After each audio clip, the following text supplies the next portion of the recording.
You're not wrong. Even Yuki is a name that is in a lot of things. Oh my gosh, right? And Yuri is actually the name for girls' love in Japanese manga. So, so Yurikyo is an interesting name to be looking at the whole time. So yeah, you're gonna be punny about it, huh? Yeah. Well, you're Otto Octavius, and you decided to get octopus arms, did you? yeah. The girl named Yuri, like same-sex relationships. Mm-hmm. Interesting. Yeah. What a.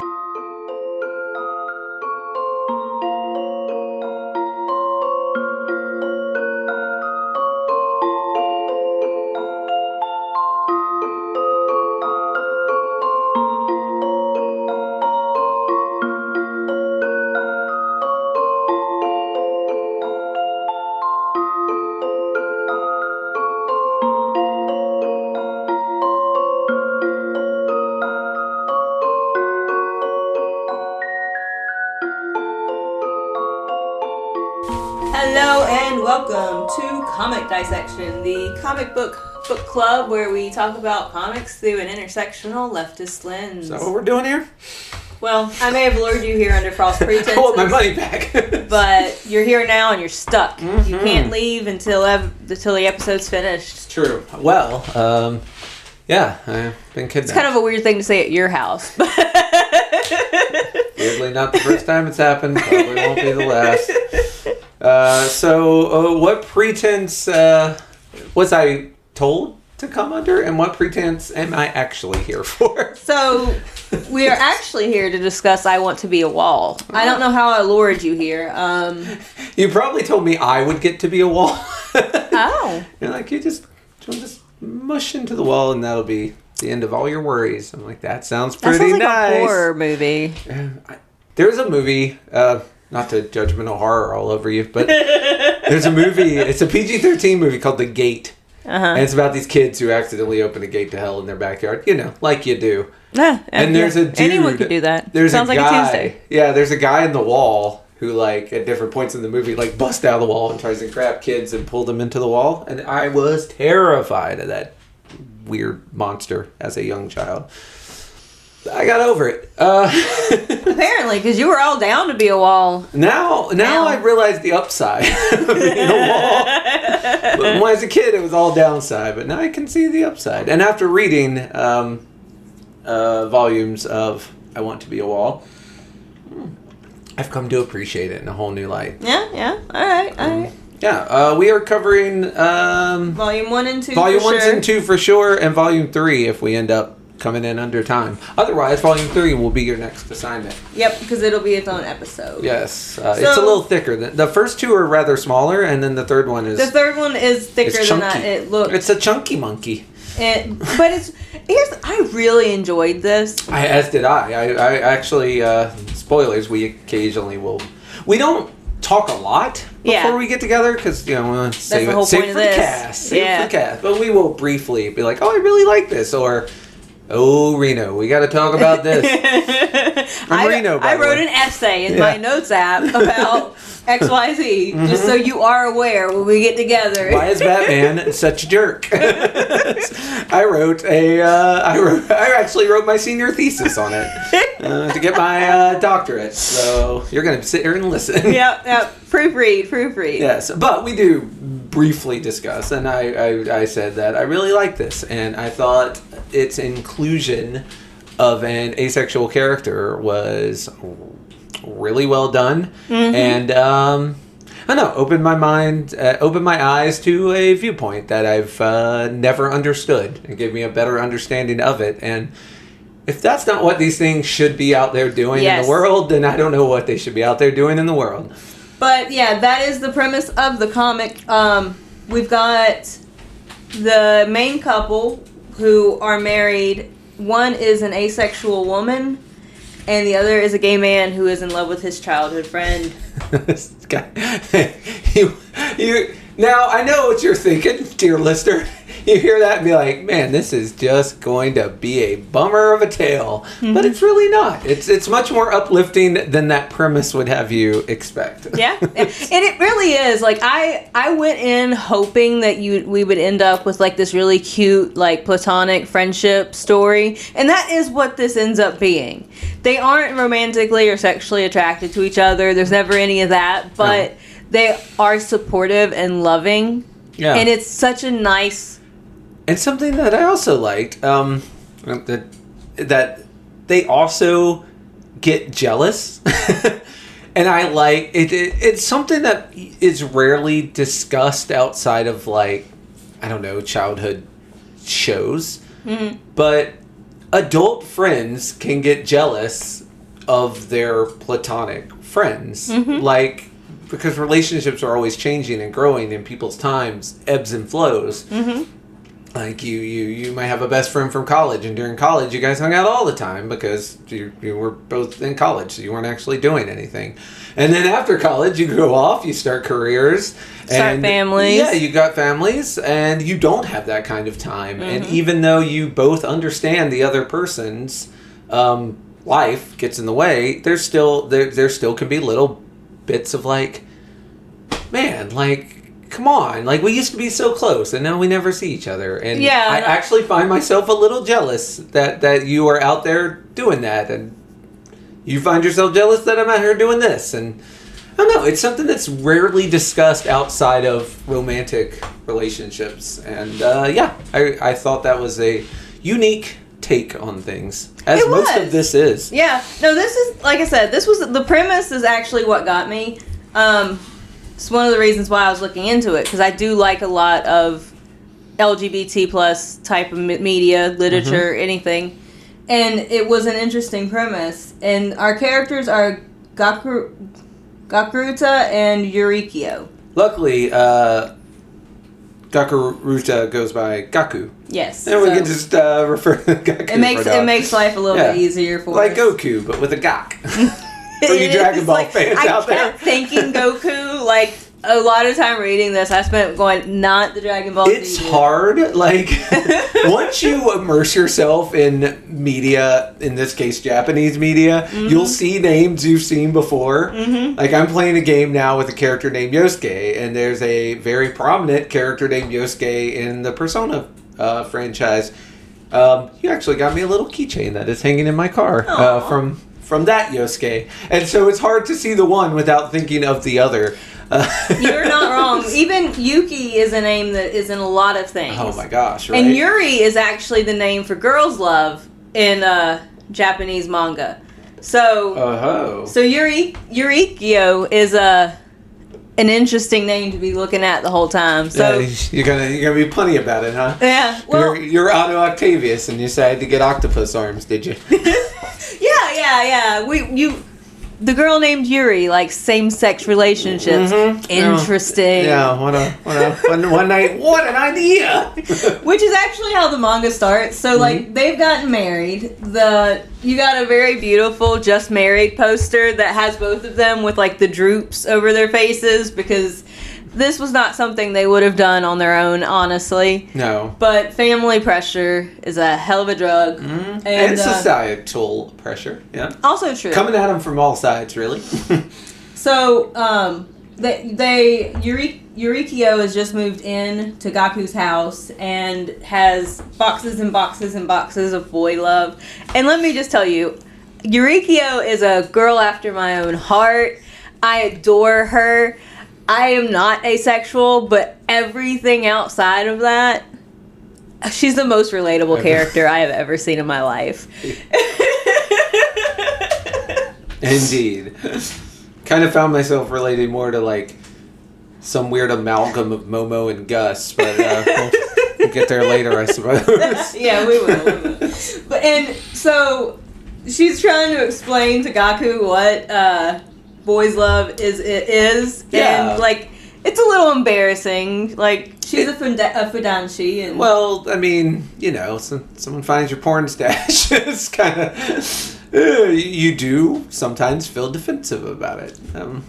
Although if you brought them in 30 boxes and set them in the living room, you weren't hiding them too well. Well, I don't. Plus, it's your husband. Chances are he's going to stumble upon them eventually. Yeah. No matter how big the house is. They Gaku inherited a very, very large house that him and Yuri are moving into, and yeah, you could have hid it in one of the side rooms, but better to get this out in the open.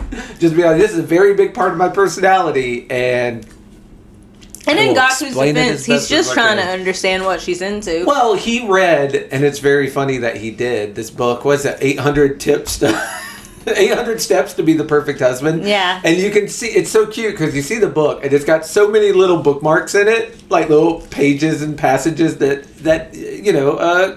Gaku has marked because he wants to do this right. He's trying so hard. He's trying so hard. And one of the important things is to take interest in your wife's interest. Like, show interest in what she's interested in. And honestly, considering what she's reading, I feel like the two of these two really could bond over this. You know what?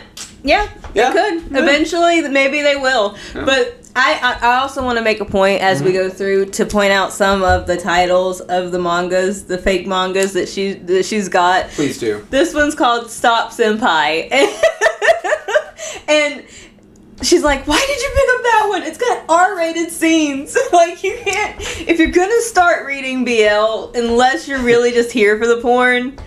You maybe don't want to start with the R18. Well, yeah, but you know, that's the one you had on top. Maybe the real question should be, well, she had. Why is this one the one on the top of the stack? She had them in boxes with different labels on them. Like she's got quite categorized and sorted. Even for moving, that is a kind of devotion to organization that I just.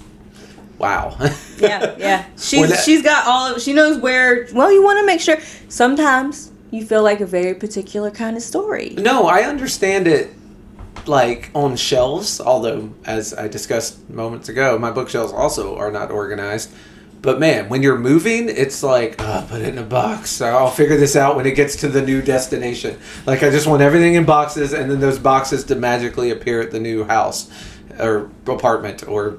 Wherever your refrigerator box behind the McDonald's. Wherever your boxes will be stored. Yes.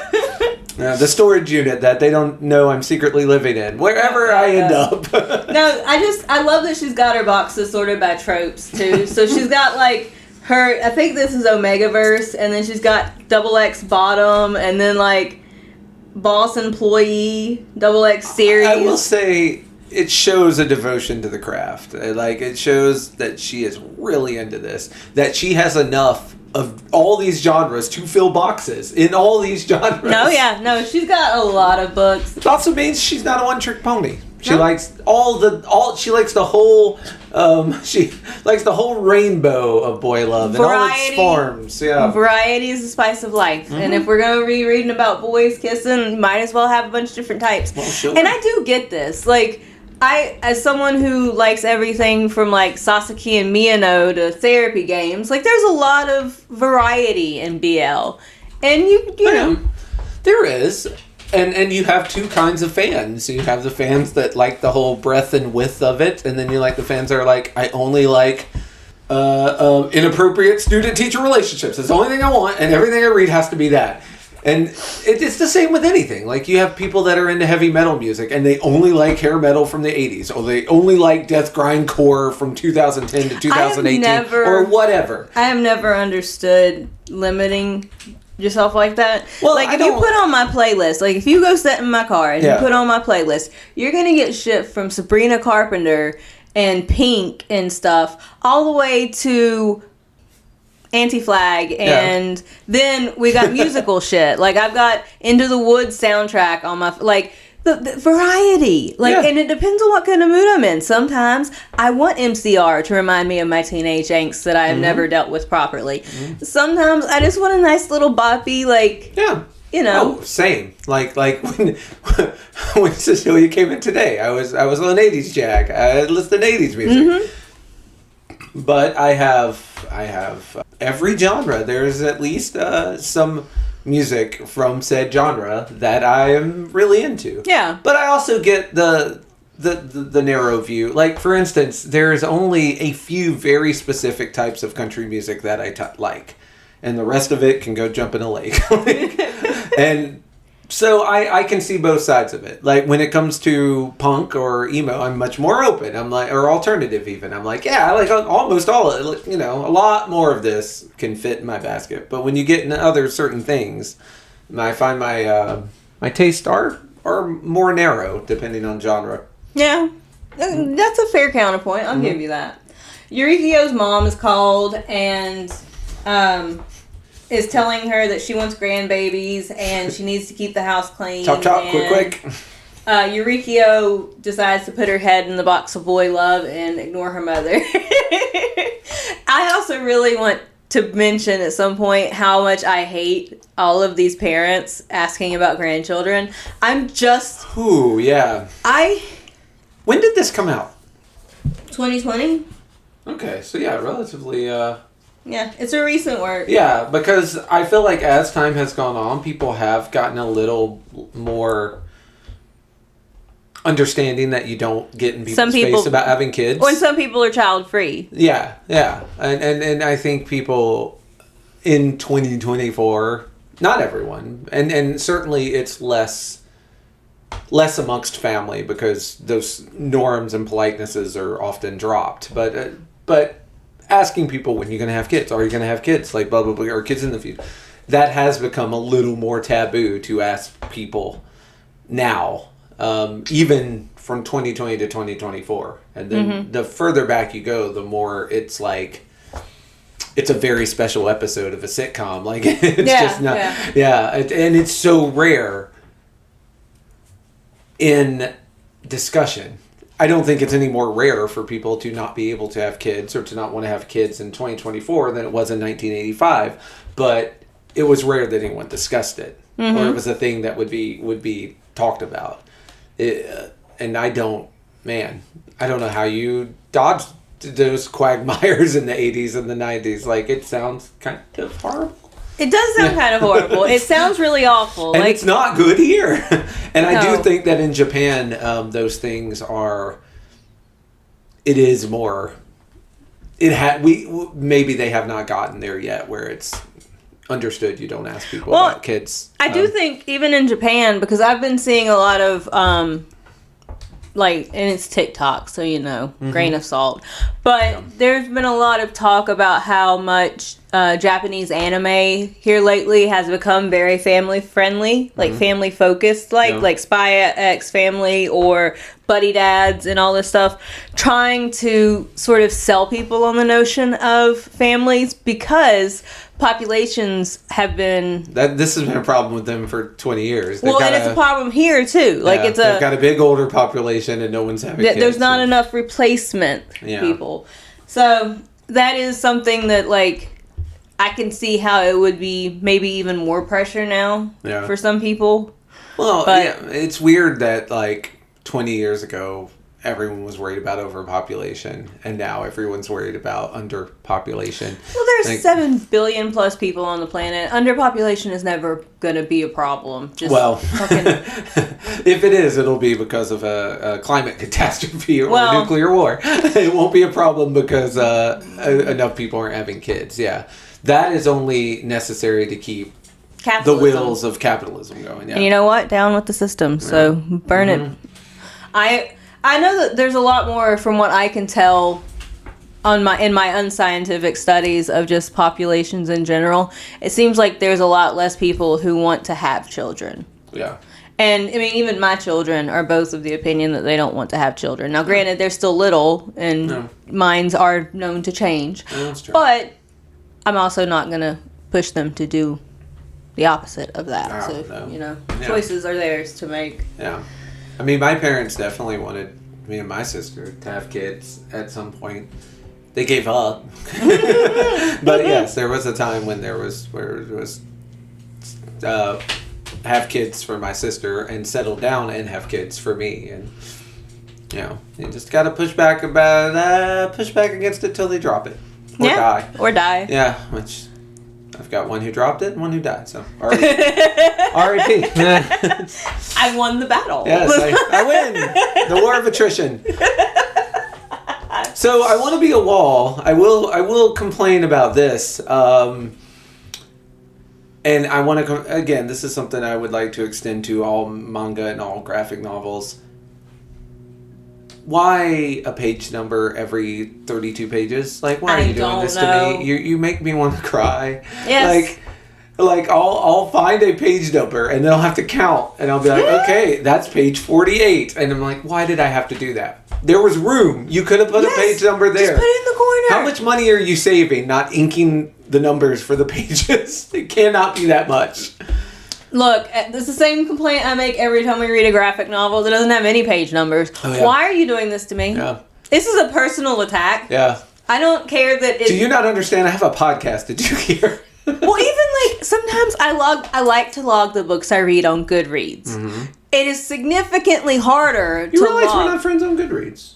Oh, well, you have to fix that. Yeah. We'll have to fix that. Well, then I have to fix but yeah, I like to log the books I read on Goodreads. Mm-hmm. It makes it significantly harder to log the books I read when you won't tell me what page I'm on. It's very true. It's so irritating. On that note, though, if you do see a page number, yell it out because I have page numbers written down here and you have the book in your hand. And so it will help me yell out notes that I have. Well, I did write down here, I'm going to give this mom a minute since the book just started, but who tells their kid it's nothing short of a miracle that she managed to get married? Well, you also, by the way she reacts to the phone call, you know this mother is not a good influence. No. Like, they don't pull any punches. There's not a lot of ambiguity here. It's very much like, okay, this is a toxic nightmare of a mother that she does not want to deal with, to the point she has to bury her head in book smell to get away from it. So, great. So,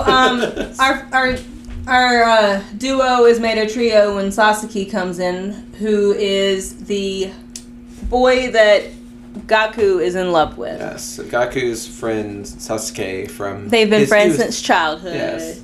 And I love how in the background Yurikio's back there like shipping them, like writing in her head a Boylove book. Well, I mean, come on. This is a story as old as time. And in a less creative manga, they would end up together. Like, there were points where I was kind of shipping them, where I was like, this would work even better if like the two dudes actually end up together. Like, Yurikio would love that for them. Yeah. Like, I was not, because I don't have a romantic bone in my body, and because I did want to subvert the genre, and I was super happy that at least as far as volume 1 and 2 goes, and as far as you all listening know, that's what it subverted the genre, and it made me very happy. It did. Look, this book is well written. But Sasuke came over because he does He's the gardener. He does. Because with a big house comes a big yard. And his dad was the gardener before him. Yeah. And they've been family friends. I love, there's a whole pretty page here where she's got his type wrote out. He's an airheaded prince type, straight, husband's childhood friend. Just so good. I mean, those are the correct descriptors. They really are, though. But this is something you would see in BL. Like, this is a BL cheat sheet page for the character. It's just adorable. But he dropped by to give them a gift, and it's a plant from the gardener. Come on. Look, the thing is, he dropped by, and we got to meet him, and we got to see Gaku blush. Which we needed to do, yeah. We got to establish our parameters. Yeah, Gaku has to be shown. His love interest has to be shown very quickly. We have to get that established. Because they just got married, and so he drops off his present, and when he goes to leave, he waves, and she's like, "I interrupted a rendezvous between childhood friends. If anyone's in the way, it's me. I'm a failure of a BL fan." It's like, you're the wife. I assume he probably wanted to meet you. Yeah, that was why he was here. Yeah. That was part of the point. Yeah. It wasn't just welcoming you to the neighborhood and putting the plant down and never wanting to see you and just like, that would have been weird. So imagine if I got married and you came by to meet not to meet the missus, but just to drop off a housewarming gift. And, like, did not make eye contact with her, did not look at her, just was like, whatever. I'm just here to see you, my friend. Congratulations to you. To you and only this you. This in no way involves her at all. Here's a plant for you. A housewarming for you, my friend. Yep. That would be so awkward. Yeah, but apparently that is what Yuriko thought was going to happen here, or what? No, worst. She thought that's what should have happened here. Yeah, because her self-esteem is so far in the gutter that I don't know how you'll find it. This poor girl. She went through a lot. Yeah. So there's an aroma bundle, and he left a note in it saying that they should leave it in their bedroom, and then they both at the same time think, but we don't share a bedroom. Well, obviously Gaku gets it. It's his friend that left it. You leave it in the shared space. Or the shared space. You could leave it in the kitchen or something. Yeah. I was just going to be like, yeah, it goes mine. to the bedroom of the friend. See, if you were to get married and I were to bring presents, I would have to bring separate things because you don't share. Things I don't share. Yeah. I'd have to get something for you. Cecilia and something... Rose is my friend. This is my gift. Yeah. This is for you and this is for your wife. And it would have to be something I could not have any use for. No. Like, I'd have to like a bra with her name engraved in it, or something. Like some kind of fancy toiletry thing for just tampons. Yeah, it would have to be something I just could not. You do not share well. That's why this is not a story about my relationship. All right, so then we go over the fact that they have established cover stories about like when they met, and neither one of them actually know how to be in a relationship. It's hard, folks. So, even people that know don't know. It's true. It takes a lot of work. They have no real life knowledge about most of this stuff. And even though... So, Yuriko points out that even though they're married, that she kind of feels bad for Gaku having to lie to Sasaki. Yeah, of course. Because... Shouldn't lie to your one true love. Well, and your best friend. Well, Yuriko also wants to poke Gaku until he confesses, I think, in a lot of ways. Because she has this not to use my favorite Don Henley line, but we've been poisoned by these fairy tales. She wants this to turn into a fantasy boy love comic. And to do that, she has to...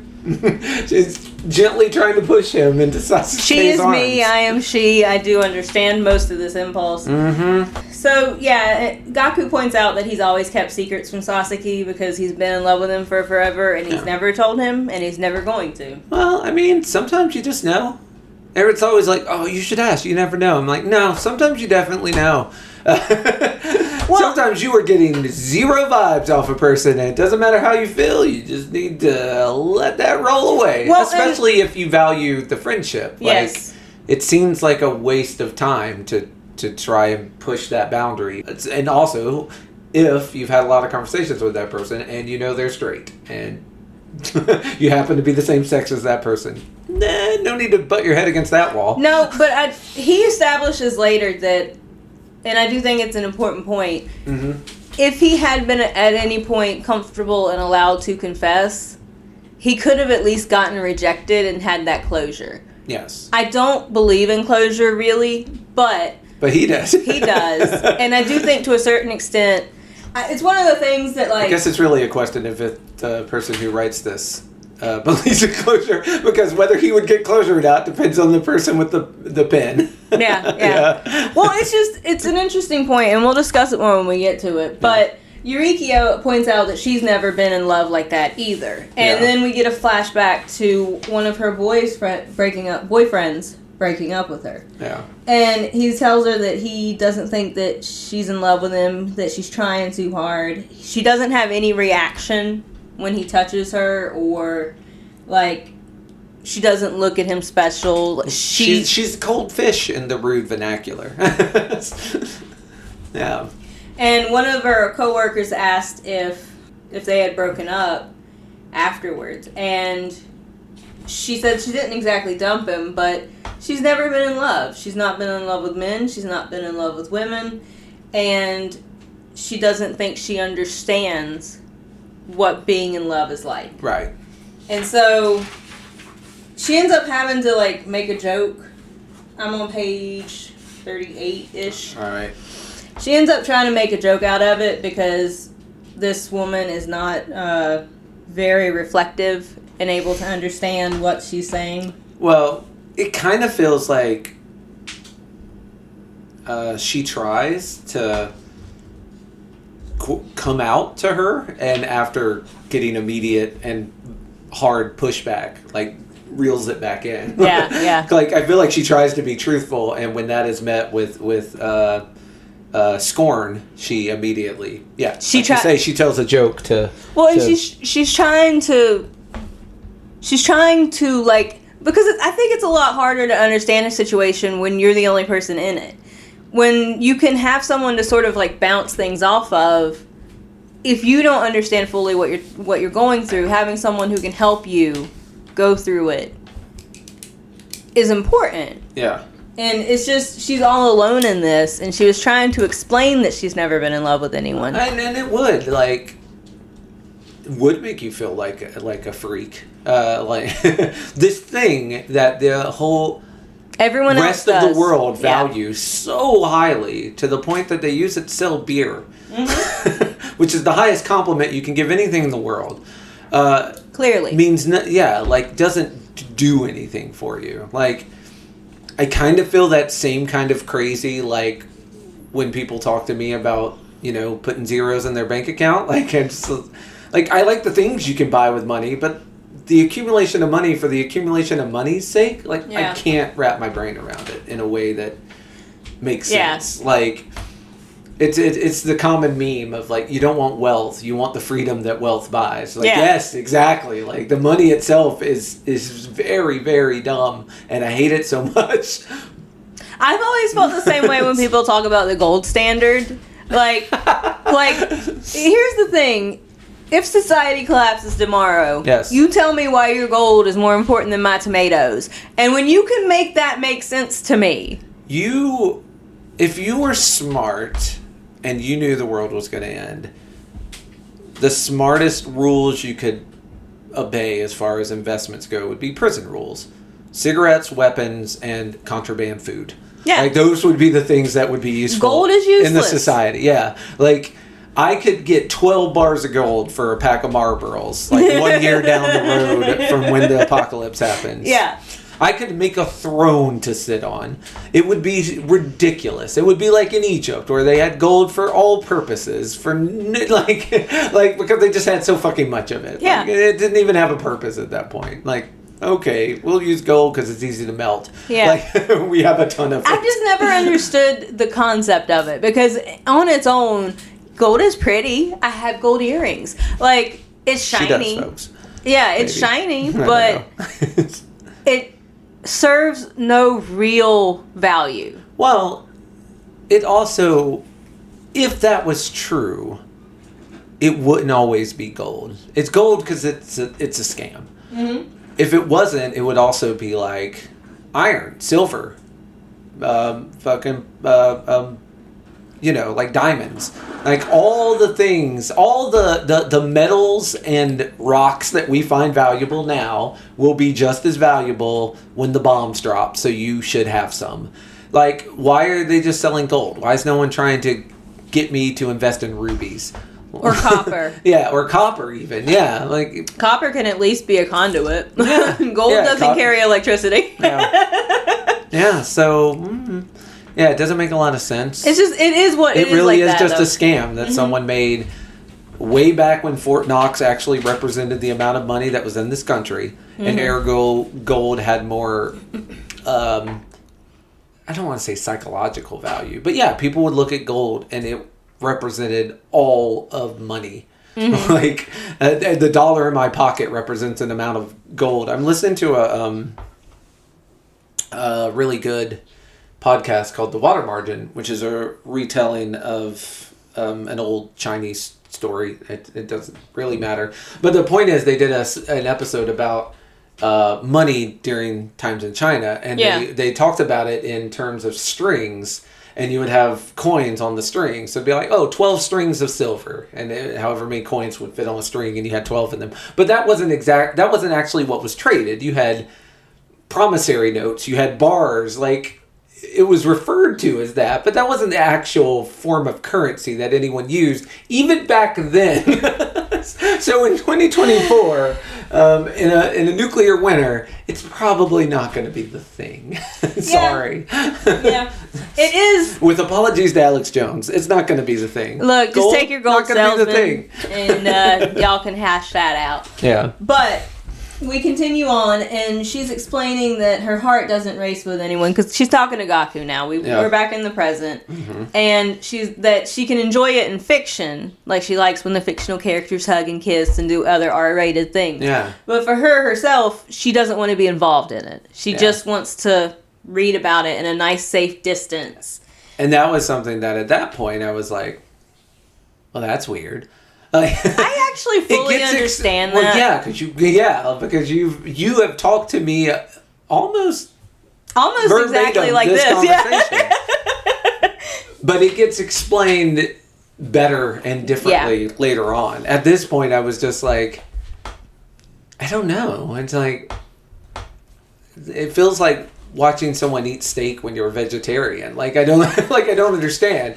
But later I will, folks. Don't worry. Well, I grow as a person before we finish this. And I'm very proud of you. Growth is hard. No, it is. I did fully understand because we have discussed this before. Like how when we were talking about semantic error, and I was like, is that a thing that normal people do where you just imagine having sex with someone? Oh yeah, we had there was like 10 minutes of that, episode about because I do not understand that. Whereas what she's saying, I completely get this. Yeah. Like this whole little section, whereas I like this in fiction. I like to see it. I don't want to be involved. Wild, yes. But she's also saying that she doesn't particularly like touch overall. Yeah. So on top of not wanting sexual situations, she also just doesn't super like to be touched. Yeah.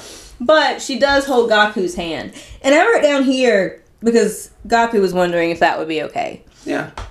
Which is sweet. He gets extra bonus points for being big on consent. It's weird, but people that don't like to be touched when they like you to touch them, it's a real ego boost. Like, I don't like to be touched, but you can touch me. I'm like, woohoo! And I wonder though, because at this point it's not established how long they've known each other. Mm-hmm. So I did kind of wonder if she's okay with him touching her because there are already boundaries. And she knows that he's not going to come to expect more from her. Yeah. Then occasionally maybe holding a hand or something. It could be that. And it also could be like, this friends. Is something I should... Well, they're friends. And also this might be something I need to get used to because we're going to have to pretend to be a married couple for the next 50 years. Mm-hmm. So, yeah, I should be okay with holding hands. Let's practice now. Yeah. Well, it is established because, like, it's not established here. I was under the assumption at this point that it was just because he is gay. Yes. He is never going to look at her and want anything from her that makes her uncomfortable. I bet that is a part of her mentally, comfort in that. Yeah. So they hold hands, and she says that this kind of thing is the kind of thing that usually makes people's heart race, but it doesn't do that for her, but it is a kind of a comfort. Yeah. I don't know how she's not touch starved. I am going to say, like, I don't... Again, some people. I don't... Hashtag some people. But, that's the end of volume, or chapter 1 for this volume. It's page 44. We go on to... There was one on page 43. There's something about supporting each other. Yeah. Yeah, what did they... I'm on your side. We can't have a romantic relationship, but we can support each other. And so I'm in your hands. Yeah. We're husband and wife. I thought that was a beautiful statement. And at least at first I was like, without resentment, we'll see. You are so jaded. Yeah. Hard upbringing. But yeah, I was like, because you could imagine this girl, this, I don't want to say loveless marriage, because they do love each other, just not in a romantic way. But this non-romantic marriage something that they both in different ways, like Gaku especially would like to be in a love-filled marriage with the person he loves. Yeah. And Yuriko maybe would just like to live in a house with her books. I don't know. but this, when you see this person who isn't the person that you want, there is room for resentment to grow if you let it. Yes. And Gaku not letting that happen is it's a real testament to the quality of his character. That's fair. And the fact that I immediately thought of resentment, maybe that attests to the lack of quality of my character. Who knows? But yeah, I'm super glad that that doesn't happen. No, But I felt like the risk was there.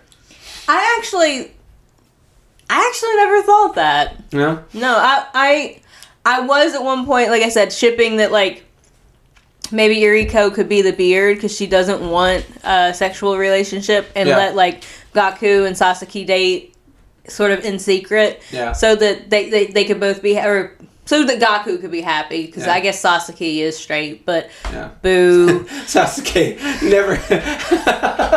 If we've got to pick someone's happiness to prioritize, it would be Gaku, yeah. Not me. But I like Sasuke. I do too. I want him to go off and be happy. I want them all to be happy, but in my happy BL world, I am Yuriko and Sasaki. Sasuke starts pitch hitting. Yeah. He starts playing for both teams. So that was what I thought maybe would happen. And honestly, it's a convoluted manga scheme. Like, that is something that would happen in a manga. I can see us getting there. Yeah. So that's sort of what I thought maybe we would end up with. But we end up, I kind of think, maybe in a better place. I do have to agree overall. Yeah. So our next chapter opens up with a really burnt pancake. Yeah, Gaku. Not cooking. My man means well, but he cannot cook yet. Neither of them can cook. They're going to die. Or eat a lot of takeout. It's a real risk. I also love that, like, instead of talking to each other, they both, and this is a little further on, but this is the beginning of it. They both, like, look up on the internet, like, oh, the perfect breakfast for your wife, or the perfect dinner for your husband. And they're like looking up recipes instead of saying, hey, what do you like to eat? And it's not till like page 60. We're on page like 44. And it's another 20 pages before they actually start talking to each other about what they want for breakfast. It's not till they've had like 3 horrible meals together before they discuss this. Yeah. Here's the thing. I actually think it's really endearing. They're both trying so hard. Yes. But they're learning after the fact how important communication is. They are, and they're also learning, which it's weird considering the nature of their relationship. They don't already know this, but they're learning that, like, it's not one size fits all with marriage, and like what the wife always wants, what the husband always wants. Like, every human on earth is different. Ergo, you need to talk to your human and find out where their mind's at as far as all this stuff goes. So this chapter with the burnt pancake also talks about Yuriko wants to keep her job. Yes. Because that way she can keep buying her BL without having to feel bad about it. Taking Gaku's money. Yeah. So I am a strong, independent woman. I can buy my own porn. Thank you. Yep. And Gaku volunteers to cook and do the laundry. And Eureka's face here. She is just like, are you sure you can cook? Let's take turns with cooking. I would like to eat at least every other day. And she goes to work and her stomach hurts because she ate charcoal for breakfast. She's eating a little yogurt at her desk. Poor girl. Yeah.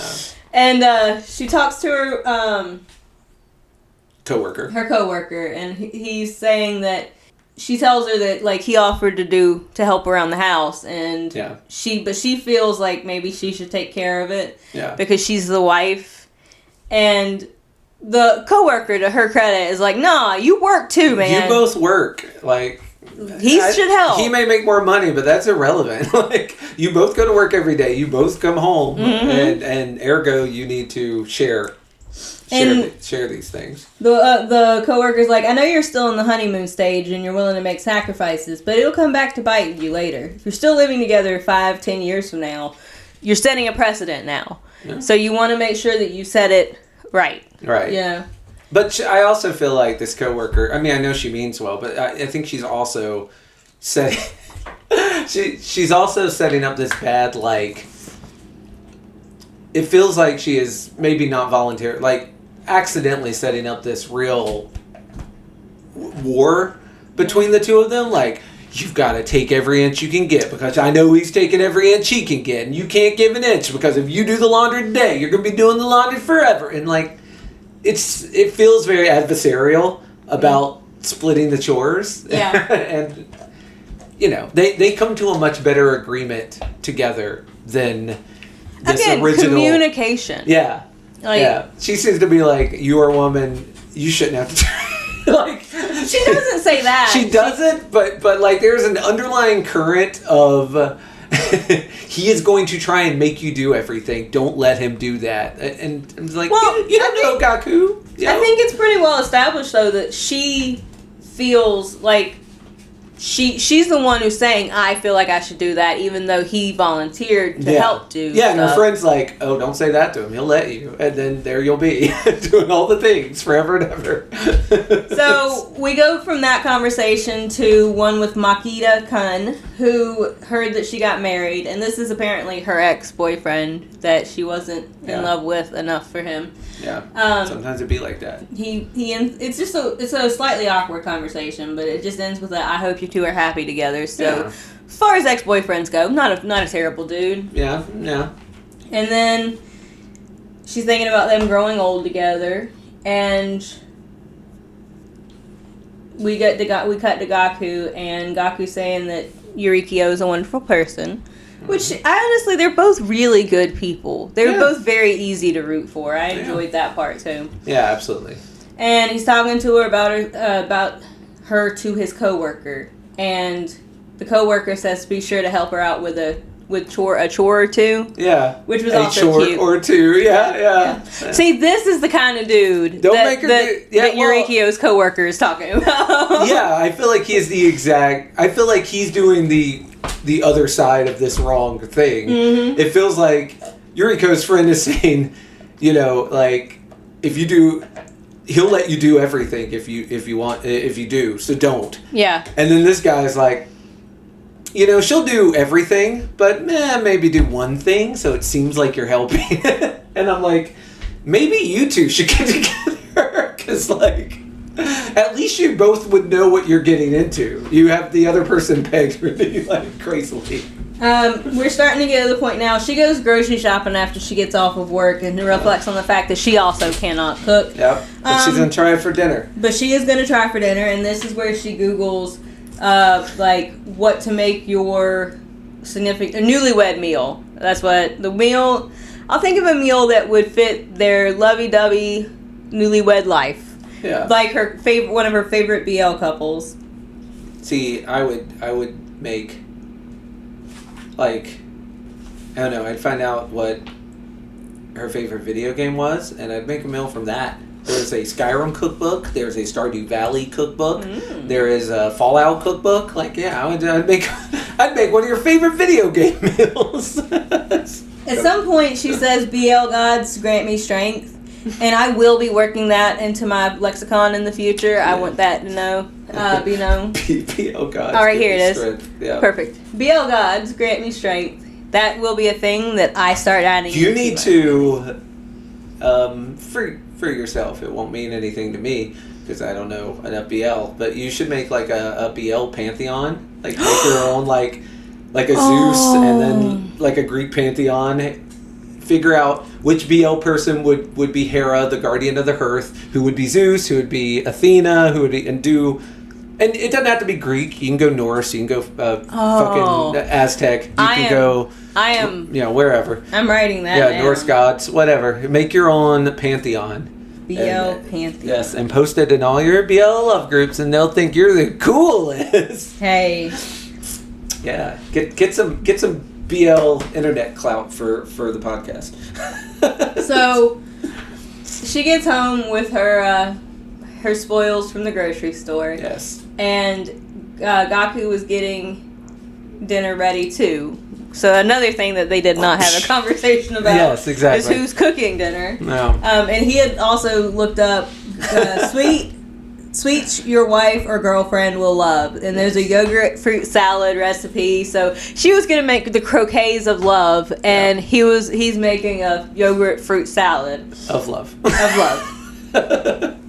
And so she shows him her thing, and after she sees his, and she is saying that she likes pancakes, but Japanese food for breakfast also. Man, let me tell you, when I lived in Japan, it was a huge culture shock that, as a given rule, the Japanese don't eat different things for breakfast. Like here in the States, we have breakfast foods. You have foods that are breakfast foods: bacon, eggs, pancakes, waffle, whatever. Man, in Japan, it's rice and miso soup and fish, like the same thing you're going to have for lunch and the same thing you're going to have for dinner. And the first time, because they would where we taught, they would bring us breakfast and set it down, and and when I'd go and stay in hotels, it was always the same: miso soup, rice, a little bit of fish, and probably some pickled cabbage or something. But my brain could not handle that there was not a breakfast food. There was not a thing that was for breakfast. It was the same thing you'd have for lunch. Imagine waking up for breakfast in a hotel and they bring you steak, and or mashed potatoes and gravy and fried chicken. Those aren't breakfast foods. Why is this on my breakfast plate? My brain hurt, and I don't know why now. I look back now and I'm like, that was a very stupid thing to have your brain hurt over, but it really did, and it lasted for a month or two. You will be very freed when you realize that foods can be eaten at any point. Well, I always knew about Brenner, breakfast for dinner, but man, it never occurred to me it could go in reverse. With the exception of during college when I'd eat cold pizza the next day, that for breakfast, that was just not a thing. And again, it's a very simple, stupid thing that you don't even think about until you go to a country that does it different, and then probably. I don't know. I'm a person who treat it like I did, but it freaked me out. I'm a person who I'll get in these grooves where I always want to eat the same thing. So yeah, Yeah, I mean different flavors, but there have definitely been days where I've eaten more than one bowl of cereal for more than one meal, or things like that where it's just I maybe only want rice and cheese, so there's a lot of rice and cheese that gets eaten. I do like rice and cheese. Yes, it's good. Yeah, I'm gonna say if you are gonna have something for all meals, rice is a good choice. You can do so much with it.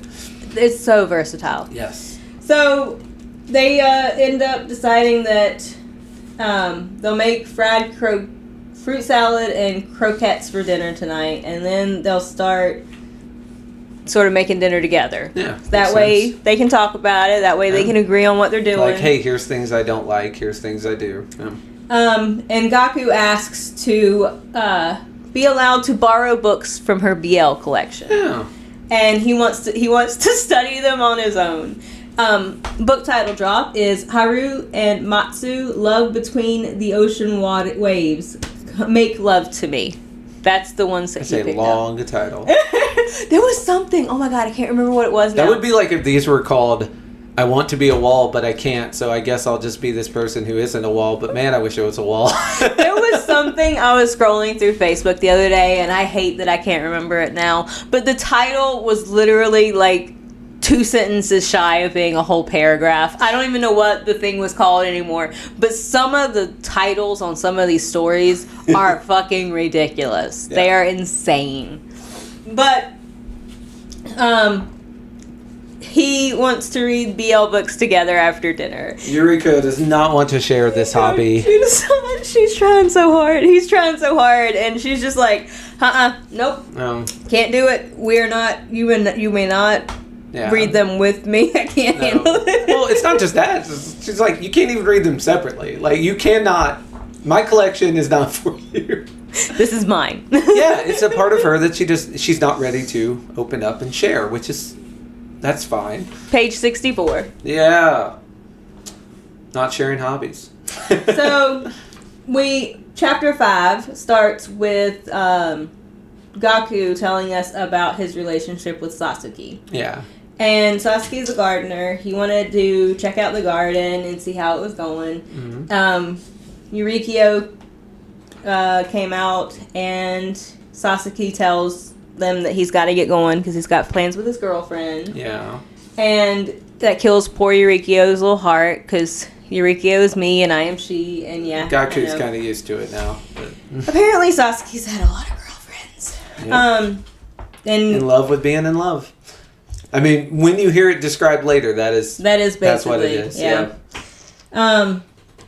Gaku was basically in love before he knew it, and then Sasaki gets a girlfriend and he's thrown for a loop. Unrequited love always makes me so sad. That's probably at least 50% of the reason why I was rooting for them so hard. I just hate it when one person's in love and the other person's like, nah, oblivious to it. I hate it. If this world was programmed a little better, you wouldn't have that. It'd be this weird thing that like one person flicks a switch and it automatically flicks a switch on the other person and they go live happily ever after. That would be nice. But we're getting the backstory. Apparently, Gaku was a tiny little lonely child, poor little baby. And Sasuke befriended him. Yeah, and he taught him all the things like what your first friend does. They teach you about about being friends, about sharing, about fighting, about making up, like all those steps. And I wrote what they were fighting about video games. I was like, yep, it's true. No rage like gamer rage. I understand. That is what your first fight's going to be. If there are video games around, your first fight's probably going to be based around them. You know what? It's fair. They went to school together every day. They watched all the shows, played all the games. They made up with each other. Yep. And then Gaku is a year younger than Sasaki. Yes. So Sasaki goes to middle school when Gaku's still in elementary school. And he asks him to go to middle school together next year, which is the whole... But then he gets a girlfriend. Yep. Now-chan. Now-chan doesn't last very long. No. I didn't even learn her name. Well, it's right here on the page, so I decided I'd say it. I'm going to give the girl a name, because damn it, women matter. So... Not to Sasuke. Well, they do till they don't. You know? Yeah. So, they go out for a minute, and in that minute, Gaku realizes that, it's not just friend feelings that I've got. Yeah, I got romantic I'm feelings. jealous. Because he sees he sees Sasaki and Na-chan kiss. Yeah, and he's like, keeps telling himself, look away, look away, look away. And he can't look away. It's like a train wreck, man. And then, to the surprise of absolutely no one, it starts raining. Can't have a dramatic moment without the rain. Come on. It's true. He went home crying, which, poor Gaku. Poor baby Gaku. He's like, back then, he didn't understand why he felt the way he did. Sometime later, they broke up, and... Sasuke's like, hey, let's walk to school together again. Yeah. Because during all that time, Sasuke got a girlfriend. He walked home to school with his girlfriend. Yeah. And Gaku was forced to walk alone. And it is my understanding they didn't hang out a lot while Sasuke was with his girlfriend. Yeah. Yeah. And I'm just going to go ahead and say, Boylove or not, Sasuke, that's a bad friend. It's not a good friend. It's not just for Gaku's sake. I will tell all you people in brand new relationships, do not spend all your time with that person. Like, keep social events and things with your other people besides your quote-unquote significant other. If for no other reason than so you'll have something to talk about. Well, and it's not it's healthier. Thank you. Yeah. Look, same word, jinx. No, but yeah, it's not a healthy relationship to make your whole identity about another person. You need to go out and do your own things and have your own hobbies and stuff. And yeah, sometimes you can do those hobbies with the person that you're with, but also sometimes you should do those hobbies with people who are not the person that you're with. So... They break up, and Sasuke is, like, kind of chill about it, but it makes Gaku start crying. Yeah, Sasuke says, I don't know why, but you were crying for my sake. And I love how that sentence goes full circle later. Like, it's so, like, that's good writing. Like, that's chef's kiss. But Gaku Gaku realizes that he wants to Goku be... decides that if he's ever going to go Super Saiyan, he's got to get He over knows Sasuke. what wish he'd make with those Dragon Balls, okay? If he's ever going to defeat Vegeta and go Super Saiyan, he's got to get over this Sasuke thing. Yeah. So... Easier said than done, though, apparently. Apparently. Sasuke says he's glad they've been friends all these years, and Gaku reflects that during middle school, Sasuke dated 6 different girls and always came back to me once they broke up. Yeah. So, Sasuke did better. Gaku deserved better. That's true. Even if you weren't in love with him, you're just being a shitty friend. Yeah. I don't... Although, it works both ways, because Sasuke is spending all his time with this one person. Gaku should also not be spending all of his time with Sasuke.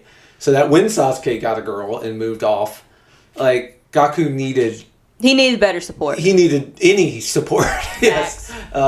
So it would not have hit so hard if Gaku had other people in his life. But unfortunately, he didn't. He did not. He was harboring a secret and not comfortable around humans. And, man...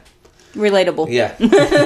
So he chose a different middle school and high school on purpose so that he could put some space between him and Sasuke, which was a smart thing to do. It really was. And he went to college outside of town also for that distance. Yeah. But unfortunately, it didn't work. It did not manage to remove said feelings. He couldn't do it.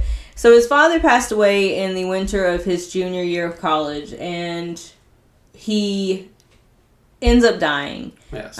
He didn't have any relatives.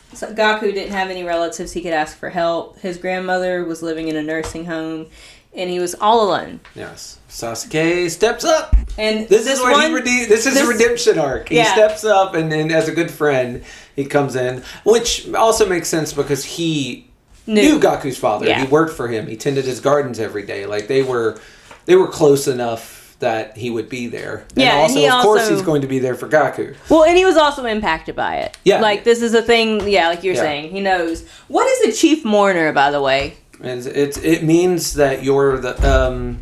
it's kind of like executor of the will, but you're the executor of the funeral. It means you have to do all the planning and make sure that the body gets cremated and put in the proper burial site and all that stuff. Yeah, chief mourner is the same as handling the arrangements. Okay. Yeah. I saw chief mourner and I was like, I've never seen that particular phrase before, but okay. And Sasuke does show up. He apologizes for being late. He was on a trip with his friends, but he dropped his friends to come help Gaku. Yeah. And then Gaku starts crying, which honestly, he needed it. He needed the break. He needed someone to be there for him. While they're cleaning, Sasuke gets a phone call, and Gaku tells him that he should go see his girlfriend, because that's who's on the phone. Yeah. And he reflects that no matter how much I loved him, Sasuke would never be mine. And so Sasuke leaves, and that is when he made up his mind that from here on out, even if nothing comes from it, he'll continue to love Sasuke. And look, y'all don't have any evidence that I cried. I will not admit to anything at all, ever. But this part right here is the part you were talking about. Because Sasuke is just like talking about, Gaku is just talking about how much he loves Sasuke and how much of an impact. And he just made the choice. He's never not, it's not a choice. He is always going to be in love with Sasuke. Yeah. And poor Yurikyo just starts bawling for him. And you get the line again. I don't know why, but you were crying for my sake. Yes. But it's so sad because he's saying it to his wife. Like, of course your wife's going to cry when you tell her something sad. Gaku, why has your life been so bad? I cried. I was so upset. Why's your life so hard? that you are surprised your wife is crying at your sadness.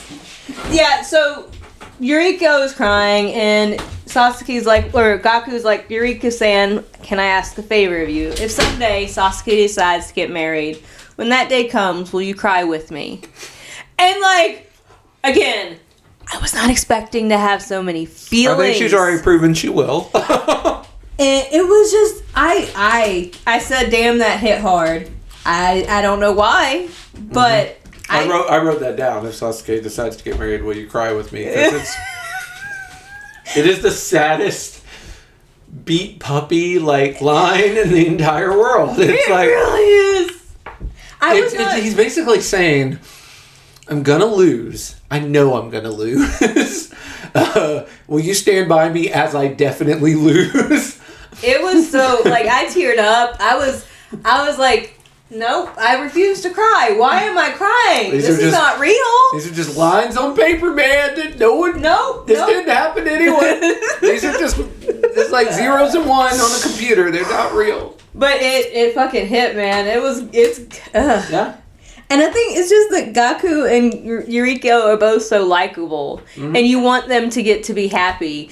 And Sasuke's not doing anything wrong with it. He's not malicious at any point. He doesn't know what he's doing. Well, and he's not even one of those dudes who realizes that the guy likes him and so he's stringing him along and being shitty. Yeah. He's just an airhead and completely oblivious. Yeah. And I don't think, there's nothing malicious in anything he does. I think when he got a girlfriend and left Gaku to his own devices, I don't think he did that maliciously. I think he's like, that's what happens when you get a girlfriend. Especially you have to spend all your time. He was a child. Yes, he was also a child. But there's also an understanding. Shit, but he was a child. There's also an understanding, especially when you're younger, that when you get a significant other, you spend all your time with that person, mm-hmm. and you make them the center of your world. And that's a poisonous thought process, but it is exactly what television, movies, mm-hmm. comics, books tell us. And that stuff is rampant, of course, in school when you're too young to know any better. Again, he was a child. I was giving him shit, but he was also literally a child. You don't know this until you learn by fucking up. Mm-hmm. So, it wasn't... But there are people who are like that, who will string people along and do shit. Oh, so, absolutely. It's just nice to have them around when I'm... lonely or need an ego boost. Yeah, there was some comedian who was talking about,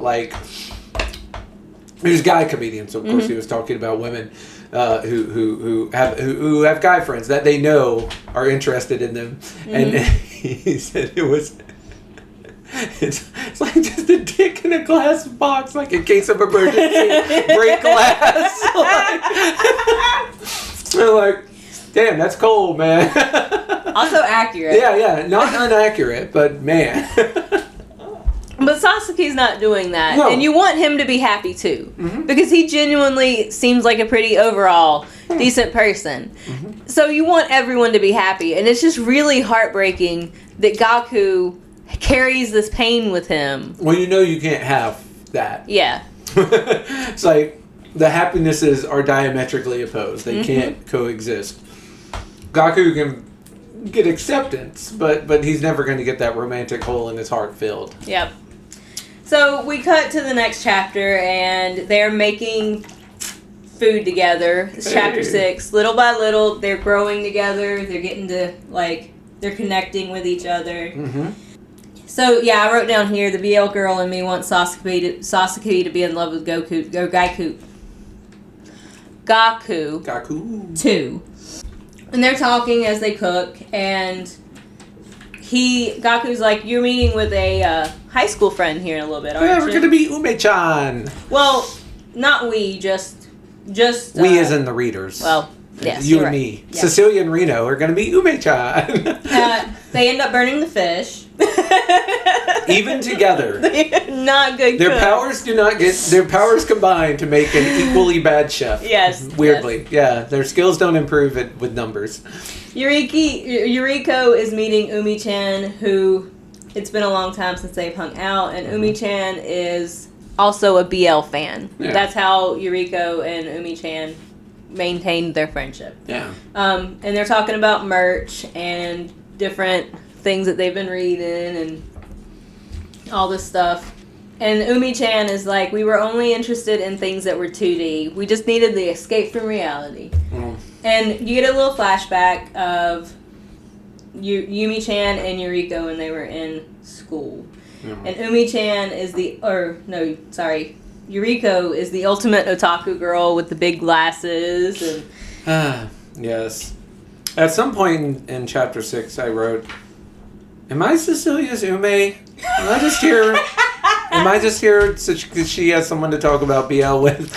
I will not confirm or deny. It's all right. You're just here to talk about Batman and Spider-Man with me. So, and then this is a mutually parasitic podcast where we each are giving the other something they need. No, but for real, I was, after reading this, I was exceptionally happy that I had someone that I knew would also be reading it so that I could talk about it. Right? It's super great. It is. This is why I'm picking all this stuff that I wanted to talk about with someone for years. That's why all my stuff's old, because I'm like, I just, like, my friends, this is just not something that they're very interested in. They aren't, most of them are, they're either not into comics or they're into the characters but another medium. Like, they like the Spider-Man video games or they like the Justice League movies, but they don't get really into the comic.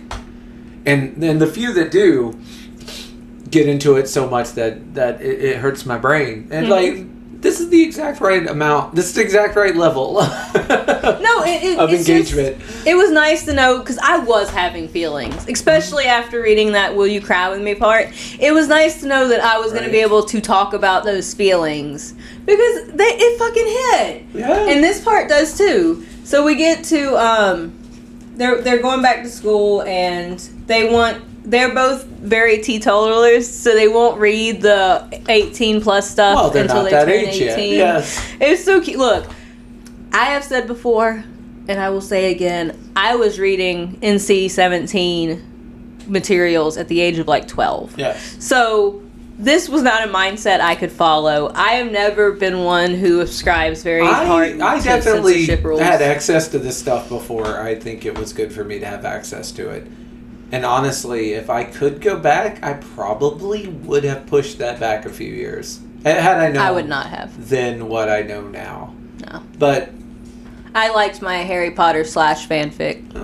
That's, well, I mean, as a woman, odds are very good that you were more mature at that age than I was at that age. So they're very teetotally, and I found it very cute. Like, they were both. Well, I also like someone in their little groups, like, oh, we welcome all ages here. Like, you don't, no one's going to force the smutty stuff on you. And I was like, that's very wholesome. No, that I do agree with. Do not make people read shit they're not ready for yet. That was super wholesome, because it could have been a real bully situation. It could have been little where kids, children. Yeah. No, you have to. My knock was just that I thought it was funny that they were being so picky. That they were self-censoring. Yes. Yeah. No, I did not have the strength to self-censor, but again, I might should have. But yeah, they do eventually get to the point where they can read some more adults. Well, actually, I think they're still reading cute little things here, because well, it won't last. Just flip a few pages. It does not last. But they're both like so excited that their characters got to be happy. And Yumi-chan says, when I read such beautiful love stories, I stop caring about my own love life. Honestly, I'd rather spend that time reading manga and watching anime. What's so fun about having a boyfriend? Yeah, I mean. So Yurikyo. It's like, I like to read. I just know this comparison. It's like, I really like to read books about sailboat races, but man, actually having a sailboat is a lot of work and a pain in the ass. Yeah. But I love reading stories about people racing in sailboats. Like, this feels very much that. Like, relationships are fun to read about, but they're actually a real bother to have in real life. Do you know how hard it is to deal with people? Oh, please. I'm a person who themselves is hard to deal with, so boy, do I. Boy, do I. Boy, howdy. So we go on, and Yurikyo's she feels at ease with Umi-chan. She's relaxed. She feels comfortable. Yeah. And then as they grow, they hear people talking about relationships. This in real life. Dun dun dun. Yeah. This girl asked this boy out, and they're all gossiping about who's been dumped and who's dating, and the usual stuff. Umi-chan and Yurikyo are both very happy reading their mangas and being in. But Yurikyo starts to notice that Yumi's a sellout. Well, not yet. Reno. Not yet. We had a BL on paper only packed Ume. Yeah, right? Relationships were for the 2D That was realm. the rule. These Why were are the you bringing rules. this into real life? I refuse. Yes. No, Yurikio starts to notice that the people in the books are high schoolers like she is, but she doesn't, like, she says, what I like about BL is that there's no girls. Like, the protagonists of shoujo manga or the heroines of shonen manga, it's a whole other world, a place that has nothing to do with me. I can pretend like I don't feel out of place because I don't imagine myself in love with another person. Yeah. So BL is a safe space for her. Yeah. I really like the way she describes that. Well, the title, I Want to Be a Wall, it's somewhere in here they pretty much say for Yuriko, reading BL is like you're a wall watching this thing happen. Mm-hmm. There are no social expectations on you. It's all handled by these people out in the world, and you're a fly on the wall, or the wall itself in this case, and that takes a lot of pressure off. It does. It really is the difference between like watching porn versus engaging in intercourse. Like, in one there is no expectation of you, and in the other, you know, if you're doing it right, there is some expectation on you. So yeah, I got it. Like, it starts to click here. Yeah. They will go on to explain it even better, but the clicking begins here.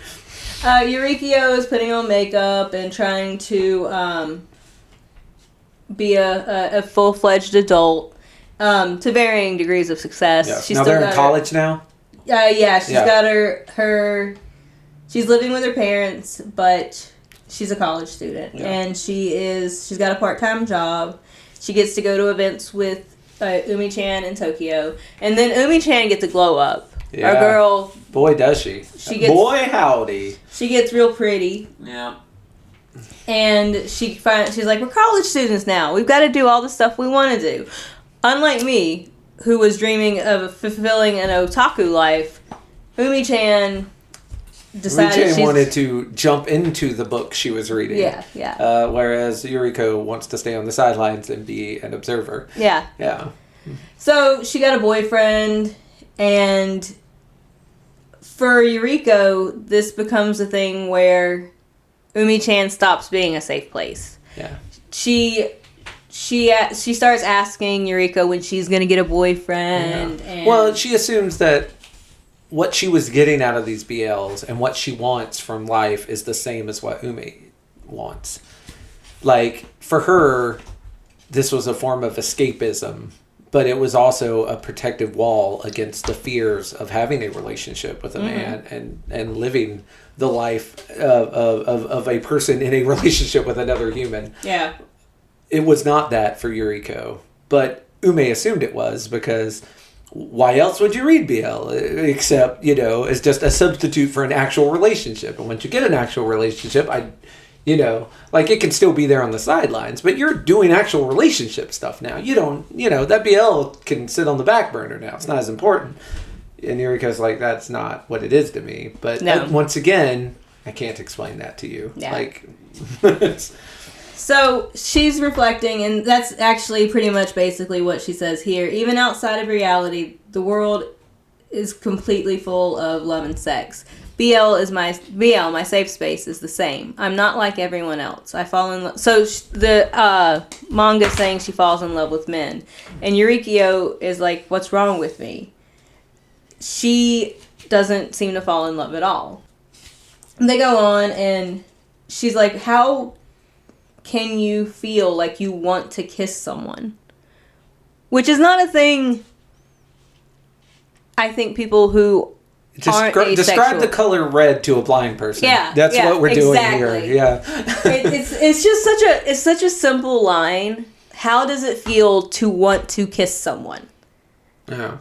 Now, to a certain extent, I do kind of get it, because like, I don't want to kiss strangers, or I don't want to kiss, like, I can see someone and think they're pretty and not want to kiss them. Like, because as I think I've said before, I feel like I'm demisexual, so it takes a while for me to get to an emotional point where I want those kind of things.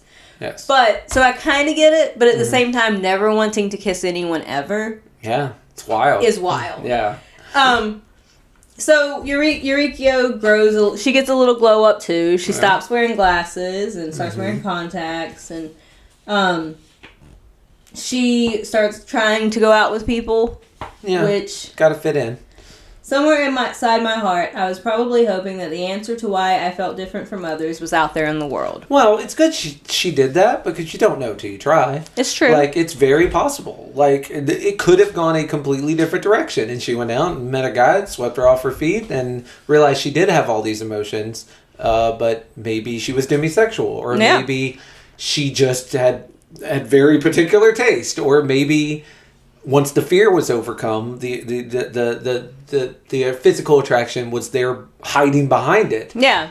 But she did that, and that was not the case. Nope. And I feel like there are people that will never believe that from her. Mm-hmm. In the same way, like, you have two guys in a bar, and they see a lesbian, like, oh, she just hadn't met the right man yet. Like, I bet I could, make her switch to. It's that same stupid idea. Because asexual is such a hard, for people who aren't asexual, it's such a hard mindset to wrap your mind about. Because once again, it is such a strong motivator for 99.999% of humans, or whatever. I don't know the actual asexual percentages, but it's very hard to understand. I understand that people can be confused by it, but I also feel like it's the same thing that like I'm a cis woman. I have never been transgender, so I don't know what that thought process is like for a person to go through. Right. However, I have to trust that person knows who they are better than absolutely I know who they are. Yes. I'm saying people will never believe, there are people that will never believe her, but they should. Yes. I understand what you're saying. Honestly, let people tell you who they are and believe it until you have some very strong evidence not to.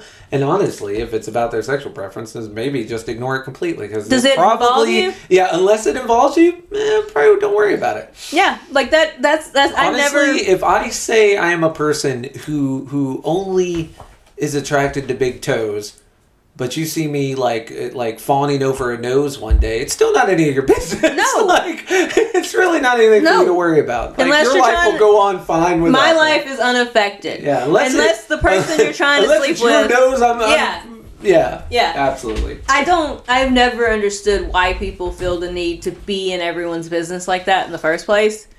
But I feel like you've got to have some, it's got to come from an insecurity. Like, I feel like that's the only way it makes sense. Like, someone who has a different outlook from you, and that being, like, if you don't understand it, that's one thing. But if you refuse to believe it, it's got to be because it threatens something about your worldview. Yeah, otherwise, I don't know why. I don't. But again, maybe I'm making the same mistake. In the same way I don't understand asexual, I don't understand people that don't take asexual people at their word either. So I'm in unfamiliar waters on both sides of this ocean. So I mean, it's the issue kind of boils down to like I said, you've just got to let people be who they are. If it does not directly impact you, leave people the fuck alone, man. Why is that so complicated? Super easy. It does, but it is apparently it is but not. Again, I don't understand. In her instance of trying to fit into society, our poor girl goes out to a party. Yeah. And someone tries to take her drink away because she looks so young. Yuriko's friend, I'm using in quotation marks. Yes. Is like, well, that's because the dude who tried to take her drink away is like, well, you look so young and innocent and stuff. And they're in America at this point, actually. I don't think that has been established because we got people talking in parentheses almost to say they're talking English. Yeah. Back in Japan, no matter how much I insisted she didn't want a boyfriend, Yumi-chan has picking the same host town. And Yumi-chan is just putting Yuriki's business out for everybody. I got slightly trying to here. Hook her up. Yeah. Trying to get her to kiss or be in love with someone or anything. Yeah. And how upset I am about this is really based on how much Yuriko has told Ume. Because if Ume's like, we got to get you a boyfriend, and Yuriko's like, maybe. well, then that's one thing. But if Yuriko's like, no, do not do this, and she does it, those are two different animals to me. Because in one, you are ignoring your friend's explicit wishes, and in the other, you kind of heard what you wanted to hear when they gave a non-committal answer. Yeah. And then you were trying to help them. Like, I feel like both are wrong, but I feel like one's much worse than the other one. It rubbed me the wrong way. And maybe it's just that at this point we spent this whole book with Yuriko, and so, like, we're know how much. Yeah. I know how much of an impact it's enter had. another character whose side we're going to take. Yes. Gus to the rescue. I love Gus. Gus is a cool guy. Gus does interrupt because everyone is over here. Because Umi-chan says this, and then everyone's like, "Well," everyone gangs up on her basically, and is like, "Well, she just hasn't met the right person," or. I mean, if you're in a room full of cis guys and someone points to a girl and go, that pretty girl is single and looking to mingle, like it will be like a magnet, just like drawing them all over. But Gus gets to be our knight in shining armor here and says her love and her sex life are her own business. If there's more to life than just romance, you guys need to think before you speak. It makes sense because I feel like Gus also has a complicated love life as well, and ergo is especially understanding of Yuriko. Well, and it's just nice though that someone steps in, and Gus explains it to her basically. Some people don't fall in love; it's a type of sexuality. Gilbert, this is Gilbert. Oh yeah, I'm sorry, Gilbert. Gilbert, not Gus. But you can call me Gil. I know someone who's like you. They don't feel sexual or romantic attraction to anyone at all. It's called being asexual. Yeah, thank God someone gave it a name. Like, she needed this conversation and someone told her 5 years ago. It's a natural thing. Yes. She needed this conversation 5 years ago, and I'm very glad that Gil finally shows up to give it to her. Gil. And it made him forever in my heart, because like you say, we're rooting for Yuriko, and Gil came out of the woodwork to save her. It's a natural thing. It's not confusion. A sickness. Yeah. There's nothing wrong with me. And he's like, would you tell a gay person they needed to go see a doctor? And Yuriko's asking for a friend. Yeah. Yuriko's like, no, I would not. I'd never do that. Someone should, they're free to fall in love with whoever They're actually they my want. favorite people. Look at my bookshelf. And Gil is like, exactly. So aren't people also free not to fall in love at all? Yeah. And it's fucking nice at the end of volume 1 to have someone reinforce Yuriko's identity to herself. How okay it is. Yes. Well, not just that it's okay, but like you're not alone. Yeah. Like, it's natural. So many people do this, they have a name for it. Like, it's nice to have a name to the thing. It's nice, and it's nice because it has a name, you're not the only one. Yeah. You can type it into a search engine. There's so much isolation. We've read a lot of LGBT stuff at this point. Yes. And there is so much isolation. Yeah.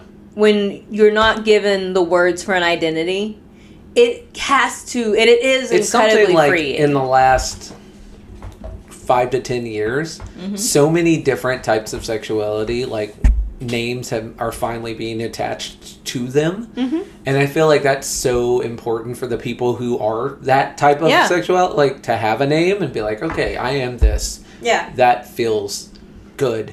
And there are people that they're like, I don't know, like I don't need my sexuality defined, and that's fine for them. But a lot of people, that is a comforting thing to have. And obviously, Yuriko is one of those people. Yeah. And thank God Gil came along. And helped her out here. Because Umi-chan, so that was all a flashback. We flashed back to Umi-chan and Yuriko's meeting here. It's nice to know Umi-chan is still into the BL, and so her and Yuriko have something to talk about. Because I imagine it'd be a very awkward conversation otherwise. Well, are you going to talk about your married life? Umi-chan does apologize to Yuriko because she was always bugging her about dating as soon as she got a boyfriend. Yeah. And Umi-chan's like, I was really awful to you. You see, I just can't bring myself to want children. My husband agrees that now's not the right time, but my parents and relatives won't stop nagging me. It's all my coworkers talk about too. I'm so sick of it. I kind of felt like maybe this was what you were going through too, Yuriko. Ever since I realized that, I wasn't sure how I could face you. So That's she fair. did some soul searching and was like, I realized it I was helped she had a shitty. similar experience. Yeah.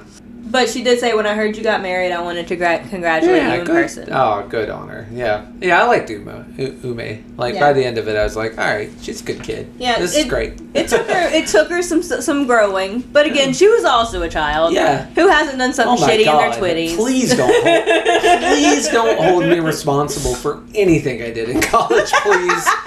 Like, my God. Yeah. I beg of you. Yuriko goes home, and Gaku was waiting for her. He's like, he was waiting. He messaged her because he was going to come pick her up. And her phone had died, right? Huh? Her phone had died, so she didn't get the message. Oh, no, she saw him I saw your messages and was going to pick you up. Oh, she took a taxi home.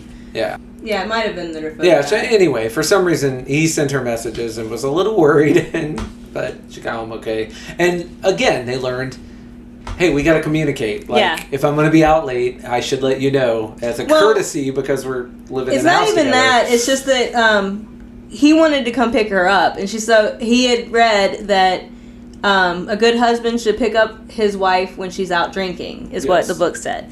And she's like, next time, I took a taxi this time, but next time I'm going to be home late, will you come pick me up? Yeah. Because they're trying to meet each other halfway. Yeah. Like, they're so kind to each other. This was such a nice read. Mm-hmm. Because they got a very loving relationship. Weirdly. So there's some new books came, and Gaku's still trying to read them. Yeah. Poor guy. So our little extra chapter, or bonus chapter at the end is Gakurudo's BL studies. So he's collecting the laundry to read it, and the book has a cover on it, so you can't see what it's about. Yes. And it ends up being a BL novel, which means it's not just a manga. This is actually a book. And so he ends up power reading this poor book. And he gets really invested in it, actually, ironically enough. He's like, if Aruka and Motoki loved each other so much, why did they have to break up in Alabama? Sometimes this happens when I give you something to read that I haven't read in years. Yeah. I'm like, because Yuriko comes in and sees that, and the mind immediately goes to, oh, what's in this one? Oh my God. And I get like that too. I'm just like, all right, I'm giving you this to read. Man, I hope there's not any problematic stuff from 2002 or whenever this came out. Because I haven't read it since then, and a lot of that stuff that went right over my head then, now I would be like, oh, that's a bit problematic, isn't it? I've to get off on a slight tangent, because I do want to finish this part. This has one of my favorite lines. Yeah. So, to get off on a slight tangent, I understand a lot of the younger generations look back at stuff that we let slide when we were younger, that looking at it now we know is definitely wrong. Yeah. But don't realize how much shit is immersed in a culture that you don't realize that you're swimming in until later. When you know better, you do better. Yeah. But we didn't, in a lot of instances, we didn't know better. No. So. People do shit. People make mistakes and make problematic content, and you definitely, if you read the same shit now that you read 20 years ago and it hasn't changed at all for you, then you're not growing as a person. Yes. Or it's like green eggs and ham or something. Well, or there's not a lot there that can grow. Yeah. Yeah. But it is, I understand the impulse, but I do feel like unless you're there, sometimes it can be hard to understand. Doesn't mean it was right. No. Just means that And it also doesn't mean that there's not value in the words surrounding that word bubble or that thing that happens. You can have something that has problematic parts, but that still delivers good messages, important information, good writing. Those are the ones that piss me off the most. When a writer who I really like their writing style also has a bad take or has a problematic scene in one of their things. It's like, oh man, you were doing so good. Yeah. It's like J.K. Rowling's continued existence after Harry Potter was finished. Yeah. things happen, man. You don't know it at the time, but things happen. Yeah. So Gaku asks, "Does all boy love crush your soul like this?" Because he's depressed. He's very depressed that they broke up in Alabama. Yeah. And it does convince Yuriko to give him the next volume. No. It gets better. They get back together. This is the sequel. Since so many people asked for some form of closure, they recently released a sequel that takes place a few years later. And the grand finale and a surprise... This is the grand finale and a surprisingly happy ending. Yeah. And so Gaku is very happy, and Yuriko's like, "Fine, you can borrow it this once." And he's like, "There's something I wanted to ask you, Eureka-san. Let's see. What's Omegaverse?" Her face! Reno, it was so This good. was me when I did not know. Yeah. Like, I mean, I've only... What's Omegaverse? Yeah. I am actually, right now, editing my introduction to the Omegaverse episode. Look, you did a good job, though. It was good. No, some people get bothered by it. Much to the danger of the world. I'll try anything once. No. It's not always healthy for me, but I will. So, just a little peek behind the curtain. So, I read this book, and then I went and finished Kimberly Lemming's Volume 2 of Mead Mishaps, which is called The Time I Yeeted a Love Potion at a Werewolf, or something like that. And the girl in that volume was the horniest lady I have ever... Like, she was reading romance novels and all this stuff. Yeah. And towards the end of that book, there's also a BL mention. And I'm not saying that I'm a normal person, but apparently I have a very particular type of story I like to read. And somehow BL ends up... Or Omegaverse ends up coming up a lot. Yeah. Well, yeah. You have a type. And the people that write that stuff have the same type. So that's good. So that is the end of Volume 1. Yes. And we will be heading on into We're going to Volume roll right 2. into Chapter 7, which is the first chapter of Volume 2. Because it all maintains chapter numbers. It does. And Sasaki is over here. He came over to visit and do the gardening. And I do want to point out that the way Gaku reacts to Sasaki doing things... I know that Sasaki's an airhead, but how are you not aware, at least a little bit, that, like, this is a person who is painfully in lust right here. Right, but you're gardening, you're working. Like, I'm just saying.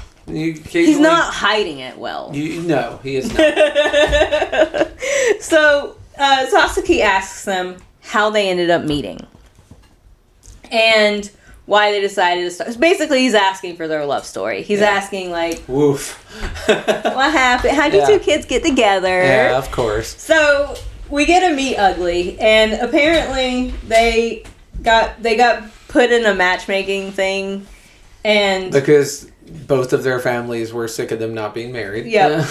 So, we're doing the guilt trip triathlon here, and both of them come into this room with their faces all droopy and not excited at all. No.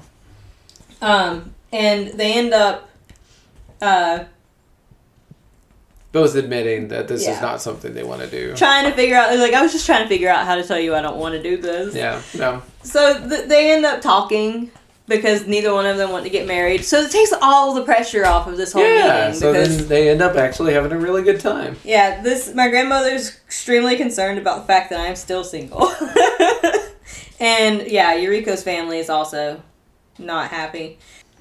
Gaku is explaining that he's trying to find someone who can understand him so that he can get married. I could marry someone for appearance's sake. They end up deciding not to get married, and they are like the only option. What is this?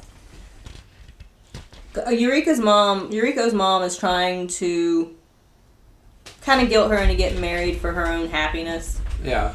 And Yuriko's like, how can you know that marriage will bring someone happiness? That's not guaranteed for anyone.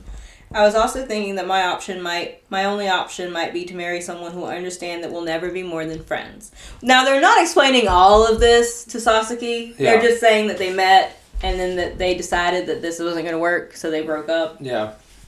The matchmaking attempt ended up with them rejecting each other, but there wasn't any drama about it. Like, it wasn't a... Yeah.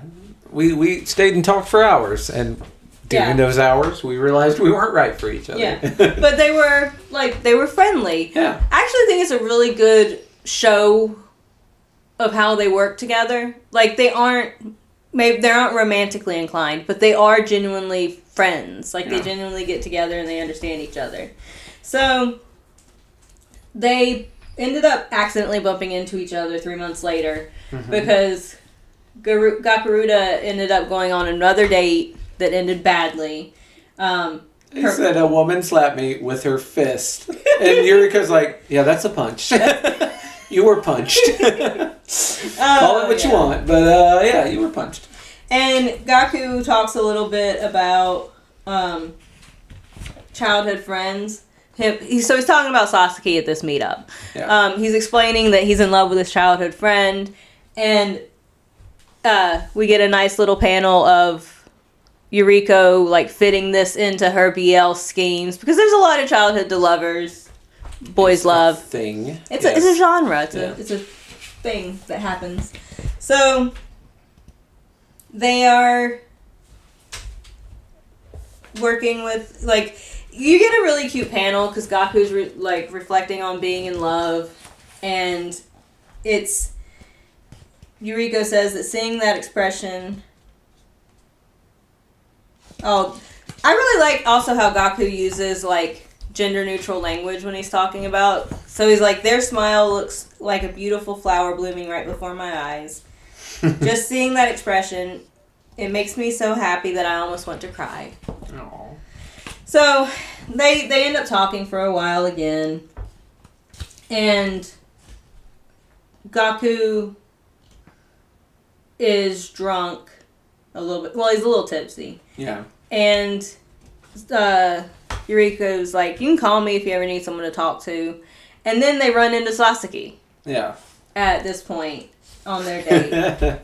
Yes.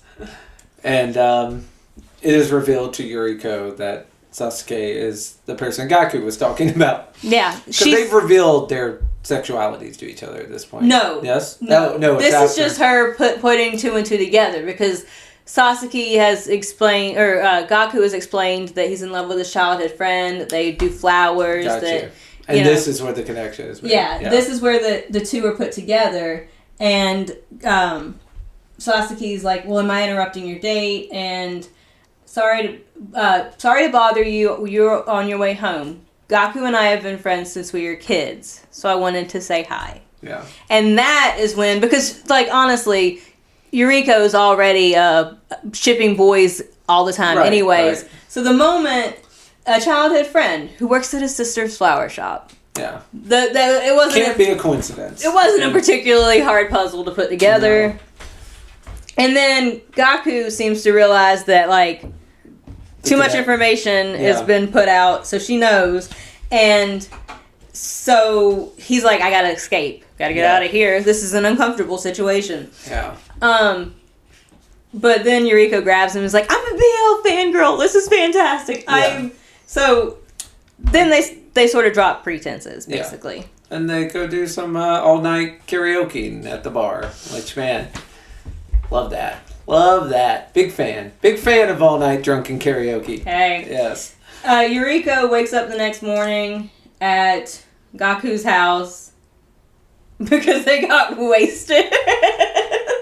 It is a thing. It was so cute. Yes. For the first time in my life, I was sneaking home in the morning after a night out. Yeah, and you finally got to do the walk of shame. Congratulations. And you kept your virginity. No. 2 for 2, man. Yes. So they ended up, that's how things turned out. They ended up getting her parents' approval. They ended up going on fake dates. Instead of going from friends to lovers, we went from pretend lovers to friends. Yes. Which is cute. I'm here for this trope, too. I like it. Now, this is something I thought was interesting in reference to being asexual. It was in the back in the translation notes. The term asexuality in Japan is commonly defined as a lack of both romantic and sexual attraction. Readers from English-speaking countries might be more familiar with the two being separate orientations. Yes. a romanticism and asexuality, respectively. Yeah. Just something that I needed to throw in somewhere, so I chose here. I think it was kind of interesting. Yes. Because this is where, somewhere in this, at least according to my notes, Yuriko explains asexuality to Gaku. Yeah, that's getting once ready they to open happen. up and give their honesty to each other. Yeah. So they move in together. So it says here, we both opened up about our sexualities, so we know we'll never be more than friends. And it's easy. It might have been a long time since I felt so comfortable just being with someone. So this is that, like, they both know who and what they are to each other. Yes. But they do end up, like I said, it's a really good platonic friendship story. Mm-hmm. They're talking about how they end up going on dates and doing things together. And Gaku says to Yuriko, to tell the truth, I've been looking forward to my days off. I didn't before. But because all those times are times I get to see you. Now that I think about it, I've probably always wanted to have a friend like you, Yuriko. So it's just Gaku's grandmother ends up getting sick. Yeah, which leads to a hospital proposal, which is just about as romantic as you can get, question mark? Yeah. This panel right here. It's a good panel, yeah. Yeah, it is a really good panel. Yeah, in the hallway of the hospital, the proposal is finally laid down. Yeah, because they meet Grandma, and they're both on the ground bowing to each other. People thought we were patients and called the doctor for us. Yeah, it's like, I think they're hurt. It's been 6 months since that day. So they haven't been married super long. Yeah. But the truth is, the first time I spent the night here, I was drunk, but not so bad that I couldn't go home. But it's been so long, and Gaku was really drunk and was really sweet and was smiling. When he smiled at me with that childlike type of joy, so she wanted to stay. Hmm. She and Blondie on page 36. Blondie is over here fueling my BL desires because he's like, to think they both kneeled. I wonder how it came to that. Were they so desperate to be together that they could only see each other? To be together, they could only see each other in that spur of the moment. I can't believe Gaku got married. Is it selfish that I kind of miss him now? Yeah. It's like, well... Yeah, shoes on the other foot, my friend. Yeah, it is, but also, you're so close, man. You could be in love with him. Just think about it a little bit harder. You could try some sort of throuple thing and get in there, man. Sasuke, get in there. I'm just saying. So, that is how they ended up actually getting together. They go to visit Grandma in the hospital. Yeah. Grandma wants them to get married. And so they do. Yeah, it solves a lot of their problems as far as, like, social norms go. Yep. Chapter 8 starts with their first trip away together because of their mutual love of BL, which, yay! Yes, they're going to the town of Kochi. Mm-hmm. A Japanese town that's about 300,000 people, known for the Yosakoi festival, where thousands of dancers do both modern and traditional dances all over the city. Happens every August. I researched that stuff. Because I knew the name. I was like, that town sounds familiar. Is it a real city? And yes, it is. It's a real place in Japan. They're going for the Haru and Matsu gallery. So, different reason. Different festival, yes. So they decide to go together and they take a pilgrimage to Kochi to go see the festival.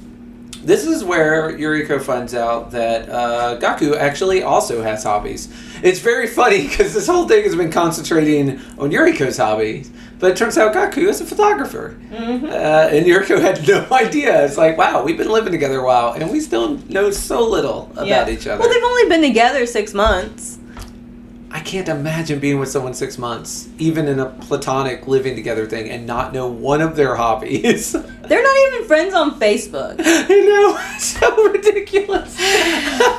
Anyways. Yes. Turns out Gaku's got a mean eye for photography. Yep, and he takes a lot of pictures. Yeah. And that makes him happy. Which Yuriko's very excited about because Yuriko is kind of worried. Like, this BL festival is more for me than you. I don't want you to be bored while we're here. Mm-hmm. It's like, oh, look, Gaku's having a good time too. Okay, everything's great. Yeah. Once she realizes that he's not going to hate it, she relaxes a lot. Yeah.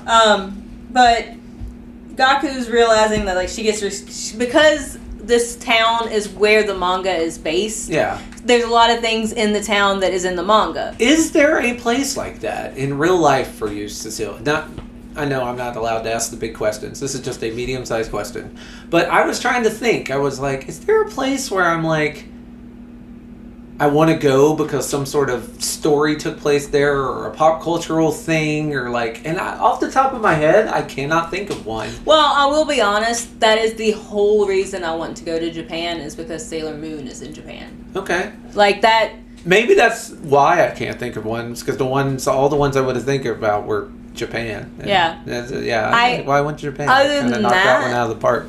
No, not really. Yeah. I think it's because a lot of the stuff I read is just fantasy. Mm-hmm. So, like... There's not a real world. There's not a real world. But the ones where there are, I don't think of that. Like, when I go to New York, I'm not like, this is where Spider-Man took place. Like, it just doesn't... It wouldn't live up to the fantasy. Cause those things don't connect for me that way, I guess. The whole part, like, I've played the Spider-Man video game, and the whole part of that I liked was swinging around on the webs. Like, I'm not going to get to do that in real life. Probably not. So... There's laws.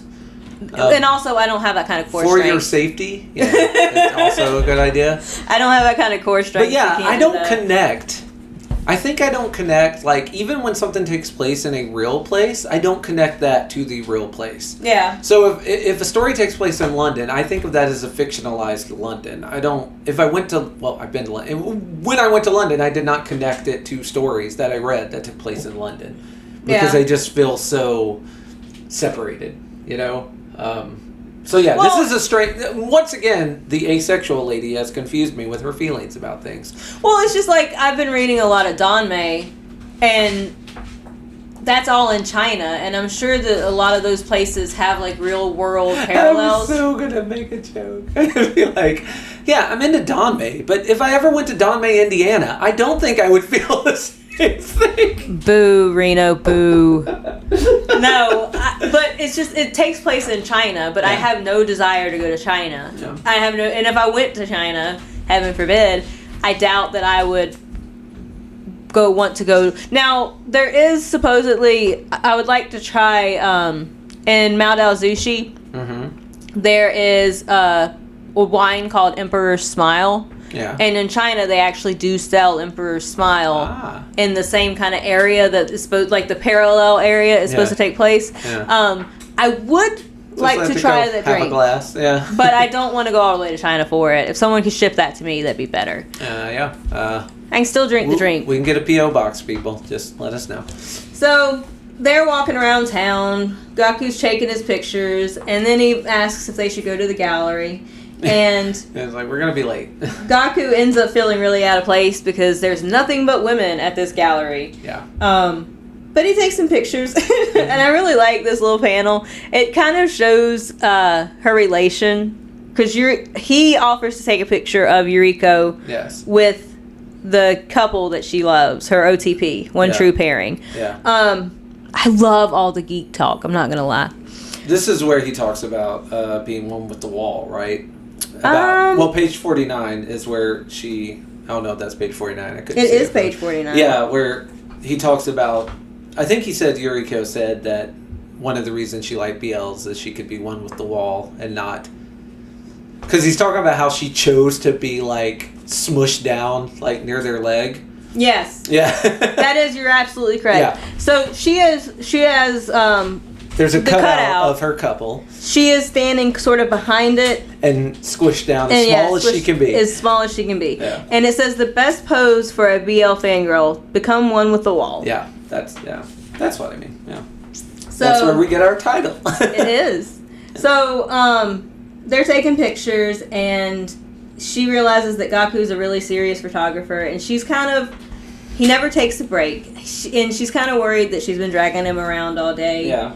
But she thinks that Gaku is a secretive person, and because she didn't know about him taking pictures and stuff. And I do take issue with that particular description. I don't know if I think that he's secretive or if he's just kind of used to keeping everything to himself, and so he kind of doesn't think to share. She never asked. He asked about her hobbies. Like it's true. He dived right into her books. At no point was she like, "What's all this camera equipment in your room?" Like at no point did that. And I'm not I'm not fucking judging her. Like, I'm just saying, like, he engaged her on the hobbies. If those boxes had never been opened and she just slid them into one of the back bedrooms, the first time she mentioned this thing would have been the first time he ever knew that she was into BL. So it's just not something they seem to talk about a whole lot. It's not. Yeah. I kind of wonder, I think I wrote down here that I think he got so used to being all alone that choosing to do things that kept him, like, that he could do by himself so that he wouldn't have to worry about, like, interacting or facing other people. Yeah. She says that his friends and family, his likes and dislikes, how work went every day, he tells me if I ask him, but he never shares them on his own. And I do think to a certain, I don't think he's secretive. I think he just kind of got used to being by himself. Yeah. Some people are naturally stoic, and it doesn't mean they're secret. And, like, if it seems like anything she asks, he will tell. He just doesn't volunteer on his own, which is not secretive. It's just, I keep to myself as a rule. But she worries that if Gaku-san grows unhappy, if she'll notice, or if she'll understand him well enough to know without him. Warning signs. Yeah. Because he won't say it. Yeah. So he's taking bunches of pictures, and he learned photography in high school and college, and she reflects that that's different than what she thought a nerd, like a person like that would look like. Yeah. And then we see him on Facebook, and he has so many pictures, or so many friends. Yeah. He's she calls him a normie. So normal. And he was borrowing cars to take pictures. He really likes his photography, which is really cool. It's nice that he has hobbies. Yeah. It fleshes him out as a character. Mm-hmm. It's important that he also has a hobby. And he reflects on how he was going to take a picture of Sasaki, but he felt like that would be too revealing. He'd be giving away that he would... The lens never lies. Yeah. He's worried. He also made their relationship Facebook official, which was really cute. Like, oh yeah, married. The way that they're getting to work, the way that they're working to get to know each other. Even when he's not trying, Sasaki manages to infect all of Gaku's hobbies and everything that he does. And so, they were... He started out talking about how much he liked photography, but he realized here, because he was going to take this picture, that this love that he has for Sasaki is a heavy burden. And he says his heart will ache because I love Sasaki so much it hurts. But it messes him up. What starts out as like a happy, I'm sharing my hobbies, turns into like a sad reflection. Yeah, because it goes back in time to...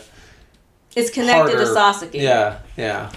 So their little talk gets interrupted by a tiny girl coming up to him and screaming, "Daddy!" Yeah. Which he is saved because, fortunately, Yuriko knows English. Yeah.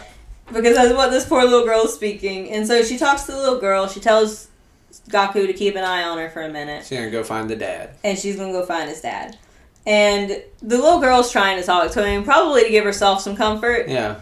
And he's trying to talk back. It's just not happening. He does not understand. And so she asks about his girlfriend, and he's like, "Not my girlfriend, it's my wife." And at that point, they get interrupted by... The angry father. The angry father who's like, "Why is this strange man with my child?" Which What is a weird fair. question. Just let any strange people around your kids anytime. Yuriko defends him, though, and calls Gaku her husband and explains to the man in English, because that's the language that he speaks, that, he's like, "I thought it was a creep trying to steal my baby." And Yuriko manages to bring the temperature water down. But it makes Gaku think about the fact that he doesn't know... The way that Yuriko came into the situation and called him her husband... Yeah. And diffused it. He still doesn't know everything about Yuriko-san, much like Yuriko doesn't know much about him. Well, he was surprised she spoke English. She was saying that she was thinking the same thing earlier about how she doesn't know anything about Gaku at all. And she was kind of depressed about it. But it's only been a year since we've met, so there's going to be plenty of time to learn and to grow with each other. Yeah. And it's cute. It's a cute development milestone for their relationship. It's also funny because, like, for instance, I've known you, 11 years now? And, yeah, still stuff I don't know. And probably will be true forever because we're old and we've lived long lives. This is true. And also, like, there are things that you don't think about often, and then, like, something will think... memories that only surface when the very specific stimulus is involved. Yeah, when you hit all the right keywords on the puzzle, and then it's like, oh my god, it's like when people bring up shit on, like, TikTok. There was a meme. I was looking on Facebook the other day, and there was a meme that popped up with, like, all the 90s girlies had these, and it's the little butterfly clips that had, like, the wings that would jiggle, like, they were on springs and stuff. I had those fucking things. Oh, and when I tell you, I forgot they existed for the longest time. And then I saw this picture and I'm like... There's memes for only 80s kids will recognize these things. Only 90s kids will recognize these things. It's just pictures of crap that was mass produced during those times. It's like, oh, nostalgia. Yeah. And you're like, wait, no, that's dumb. I don't remember. Why am I excited about the Trapper Keeper that I had in 3rd grade? Seeing it again. Like, stop. You're an idiot. Look, I beat myself up when it happens. Maybe that's the wrong response. But I get mad. I'm like, it was less complicated times. Okay? Why are you... It should not. My dopamine should not be triggered by such... Like, oh, I had that lunchbox. Like, no. It's... Oh, stop. Reno, be better. I'm not, though. I'm not better. I'm not either. I'm just... it is just... It's one of those things where if someone has enough history behind them, you're going to learn about them continuously as you get to know them more and more. Yeah. So they're riding on the plane back, and Yuriko tells Gaku he should pick the next destination. And that way, you know... They get to learn stuff about each other. And actually, this is where he changes his relationship status. Yeah. Which is a cute little... Like, they're relaxing on the airplane together. And he says the two of us might become more and more like a husband and a wife and more like a family. No. It's so sweet. Hard to argue. And that's the end of that chapter. Chapter 9 starts with him calling to... figure out what they want for dinner. And Gaku's reflecting that their pretend marriage has lasted almost half a year. They have routines now. They eat breakfast together. They eat dinner together as much as possible. They take turns preparing food. And it's just they're getting along. They're getting to know each other. Cohabitation stuff. He enjoys their day together. And he is getting ready to leave the store, and he sees Eureka-san give someone a hug. Yeah. And it makes all the little alarm bells go off in his head because he knows that she doesn't like to be touched a whole lot. Yeah, it's weird for Eureka to submit to a hug. Much more excitedly give one. So he's reflecting on that and how it makes him feel kind of lonely that she gave this person a hug that he doesn't know. No. And he's a little bit bitter about it, and he wonders if it's just a friend, which, come on, my man. Look.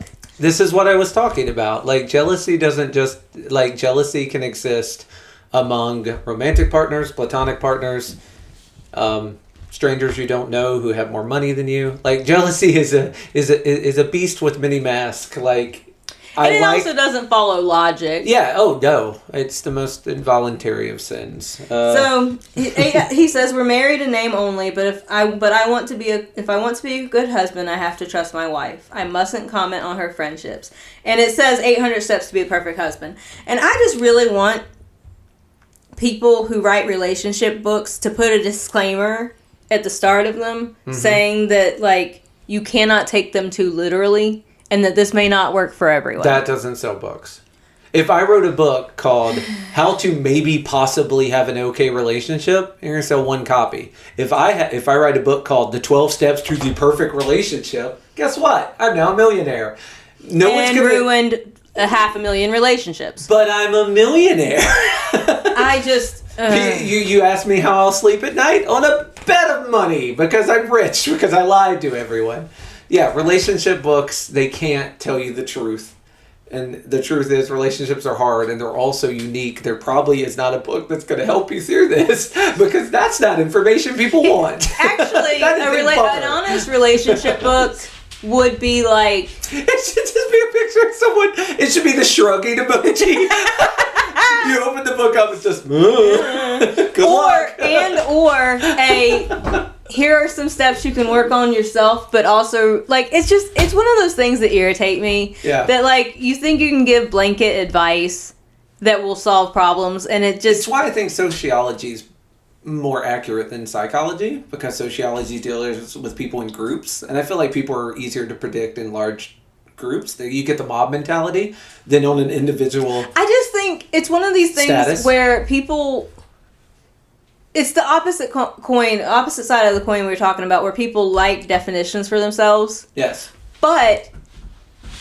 People also want to be unique snowflakes. Well, in that, but also it's just a matter of, like, respecting how rigid... Like, it's not healthy to be super rigid with things. Yes. And so... This poor dude who has never been in a relationship before read one book called 800 Ways to Be a Good Husband and has decided that is the Bible. Like, that is, Yeah. And it stops him from just having a conversation. It probably got the highest rankings on, like, it's probably the number one Amazon help book. Right. If I know our pal Gaku, this is what happened. He looked for the number one book on help. And not helping Gaku's mood in this particular moment is the fact that he is home alone for the first time in a while. Oh. And so when he decides to watch TV, he ends up on a channel with a show with a female lead named Yuri who gets grabbed by a dude. And the dude is being an asshole and saying, "You stay out this late alone with me, a man, drinking alcohol, and then claim we're just friends. I know you want me to." And so he gets it in his head that Yuriko is going to end up in the same kind of situation. That's got to be a soap opera, because that writing's fantastically bad. Right? It is horrible.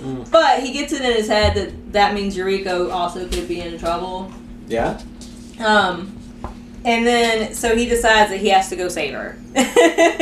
Sure.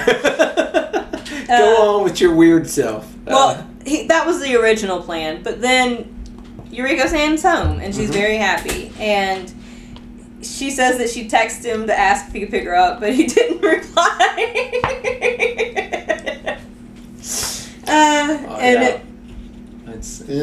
Wait, no. Awful. Yeah, she didn't reply. No, this is when her phone is dead. Yeah. Which, man, bad timing. Bad timing, because he had just watched a horror movie. Yeah. But that stinks. Like, when you watch a horror movie... I remember, this is a little tangent, but there's a horror movie series. Man, we're talking a lot about horror movies. I have another podcast for that. I don't know why. This is an accidental plug for Judgmental Horror Junkies. I don't know why I keep doing this. You're welcome, Gorship. Yes. But there's a horror movie series called Maniac Cop, about a cop who's all like, he's a zombie and a killer, blah, blah, blah, blah. I watched one of those movies. And then on the way back to my friend's place, we got pulled over by a cop. And the cop pulled my friend out of the car. Cops are bad enough without the horror movies. The cop pulled my friend out of the car and took him back to his car.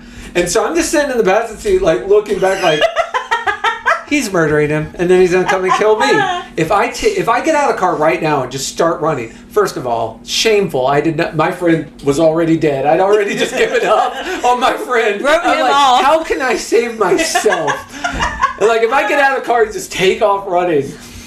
But I didn't. I stayed cool. And my friend, of course, eventually came back and was like, he was just hassling me. What a jerk, blah, blah, blah. And he was like, the whole time I'm in the car, you're just like your head's bobbing, and the cop is asking me if you're okay. And I'm like, I was scared, man. We had just watched Maniac Cop. Oh, my God. Yeah. And so, yeah, I get it. He had watched a movie where... someone with the exact name of his wife was in a situation with a guy after Yuriko. Come on. Same thing. I bet Yuri is a short name that is often called. Like, if I knew a Yuriko, I'd call her Yuri. I mean, she was fine. She's cool with it. It was just timing was impeccable. Is all I'm saying. But so she ends up going out again. So she's going out again with this dude, and it's just this keeps happening.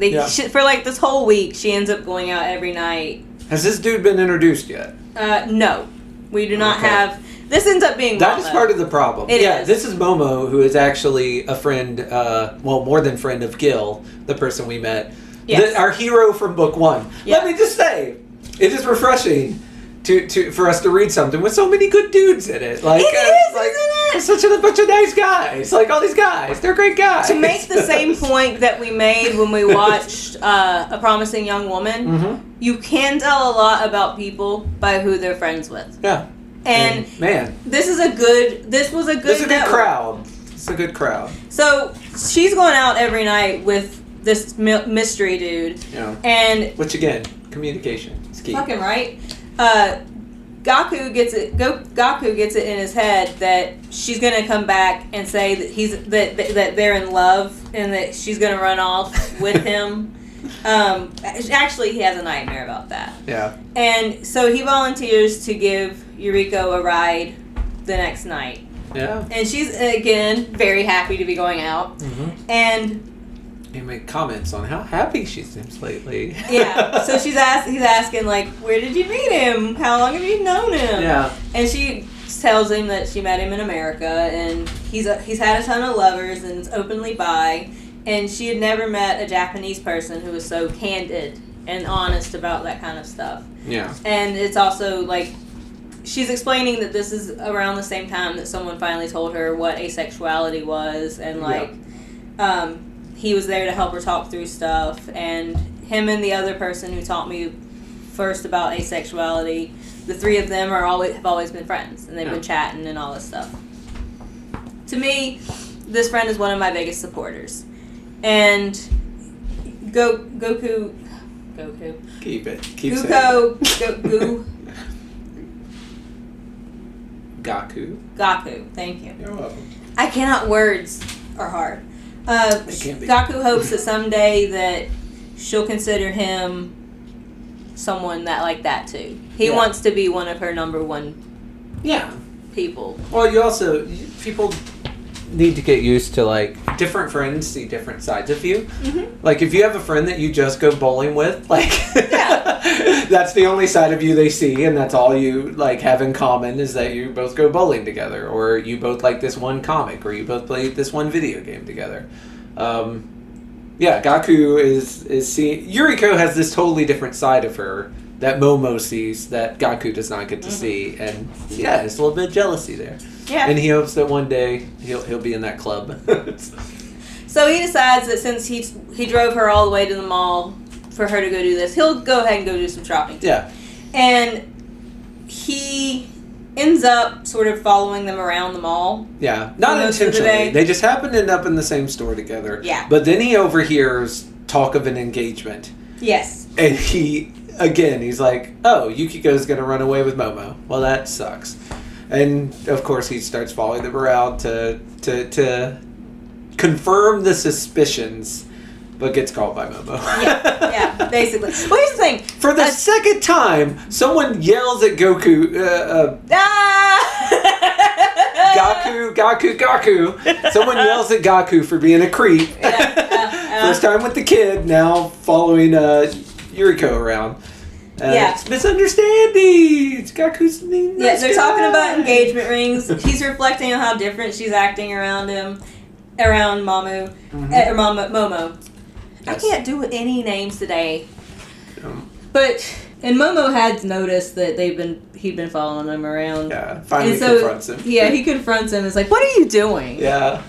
And Gaku is just going to turn around and leave. He's like, nah, you're going to explain. Yeah. And Yuriko, of course, comes to the rescue. He says, I'm Yuriko-san's partner, and he asks what his name, date of birth, and occupation is. And so then we formally meet Sha Momoya. Yeah. So Momo is reflecting on how he learned about the rings, and so, And then Gaku's like, well, y'all be going out every day this week, and I maybe overreacted a little bit. And maybe. I'm not going to concede I definitely did.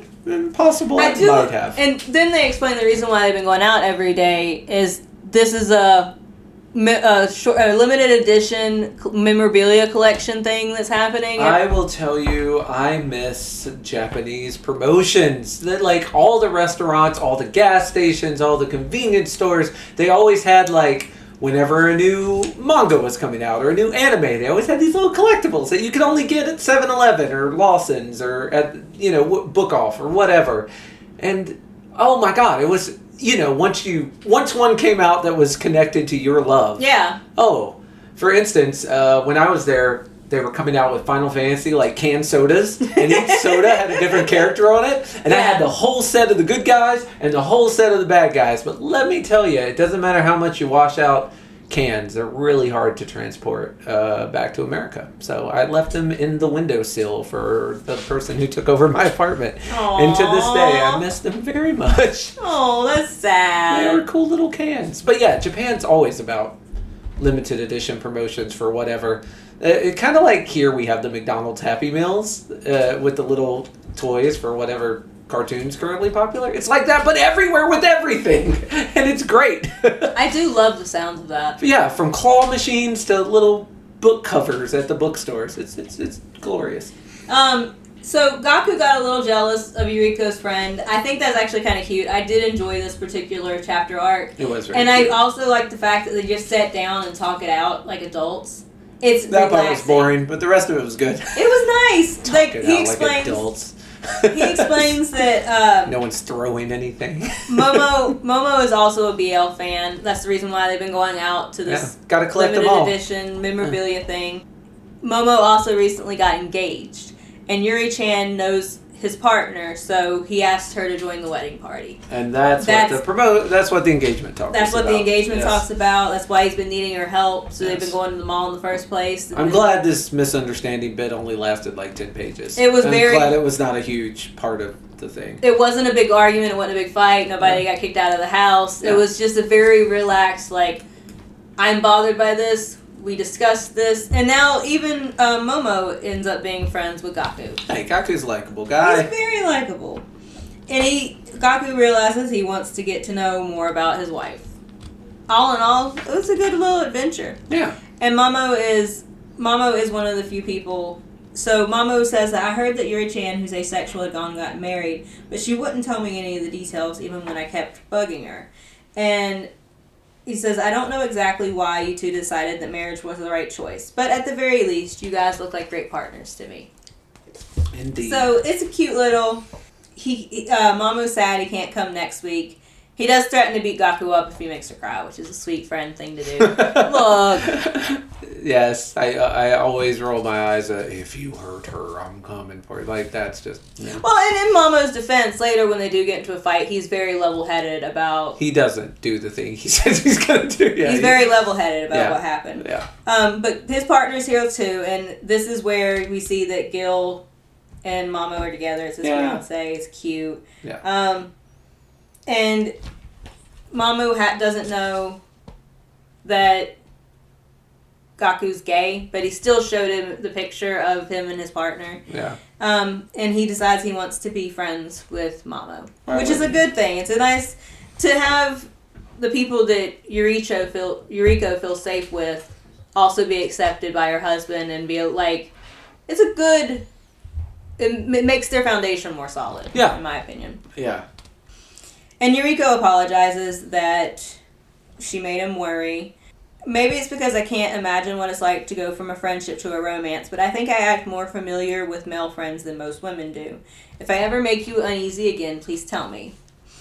And Gaku says that if she ever meets someone other than him who she'd like to spend her life with, he wants her to tell him. Yeah. He says, our marriage is only for appearances. I don't want to find out when the house is empty when I get home from work. If you could give me a little heads up on it, that'd be super. And he says, even for now, even if it doesn't last forever, for now you're my partner, and someday I hope to call you my family. That's why I hope you'll at least allow me to show concern about who you choose as a partner. Please allow me the right to know about your decisions in life.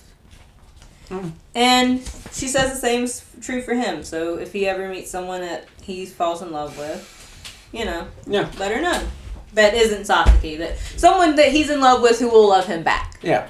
Yeah. Or if Sasuke one day just goes off the deep end. It's like, I just realized. Gaku. And so you. Gaku asks if he can go with her the next night to go to the cafe so that she can get her last folder. Yeah. And she says, like, yay, it's a good time. Yeah. They're so fucking... this was such a nice read for how nice they are to each other. Yeah. I do like my toxic pairings, Mm-hmm. but this one was just such the polar opposite, where you get two people who genuinely love and care for each other. Mm-hmm. And it's not romantic. There's never any romantic chemistry, but it's just such a good platonic grounding. For real. So we get I think this is the bonus chapter. This is the one where he has... No, this isn't the bonus chapter. This is the one where he has dinner with Momo. Okay, yeah. So, these are... the things where it goes to a new chapter are kind of small and unobtrusive. And so, I missed chapter 10. I was all these notes for chapter 9. Some of them are chapter 10 notes, but I didn't see it till I got to chapter 11. Exactly. Chapter 10 was lost in the weeds. So I wrote down, tell me why this manga makes me tear up so much. I might be due for a good cry. I might need a sad movie if anyone's got suggestions.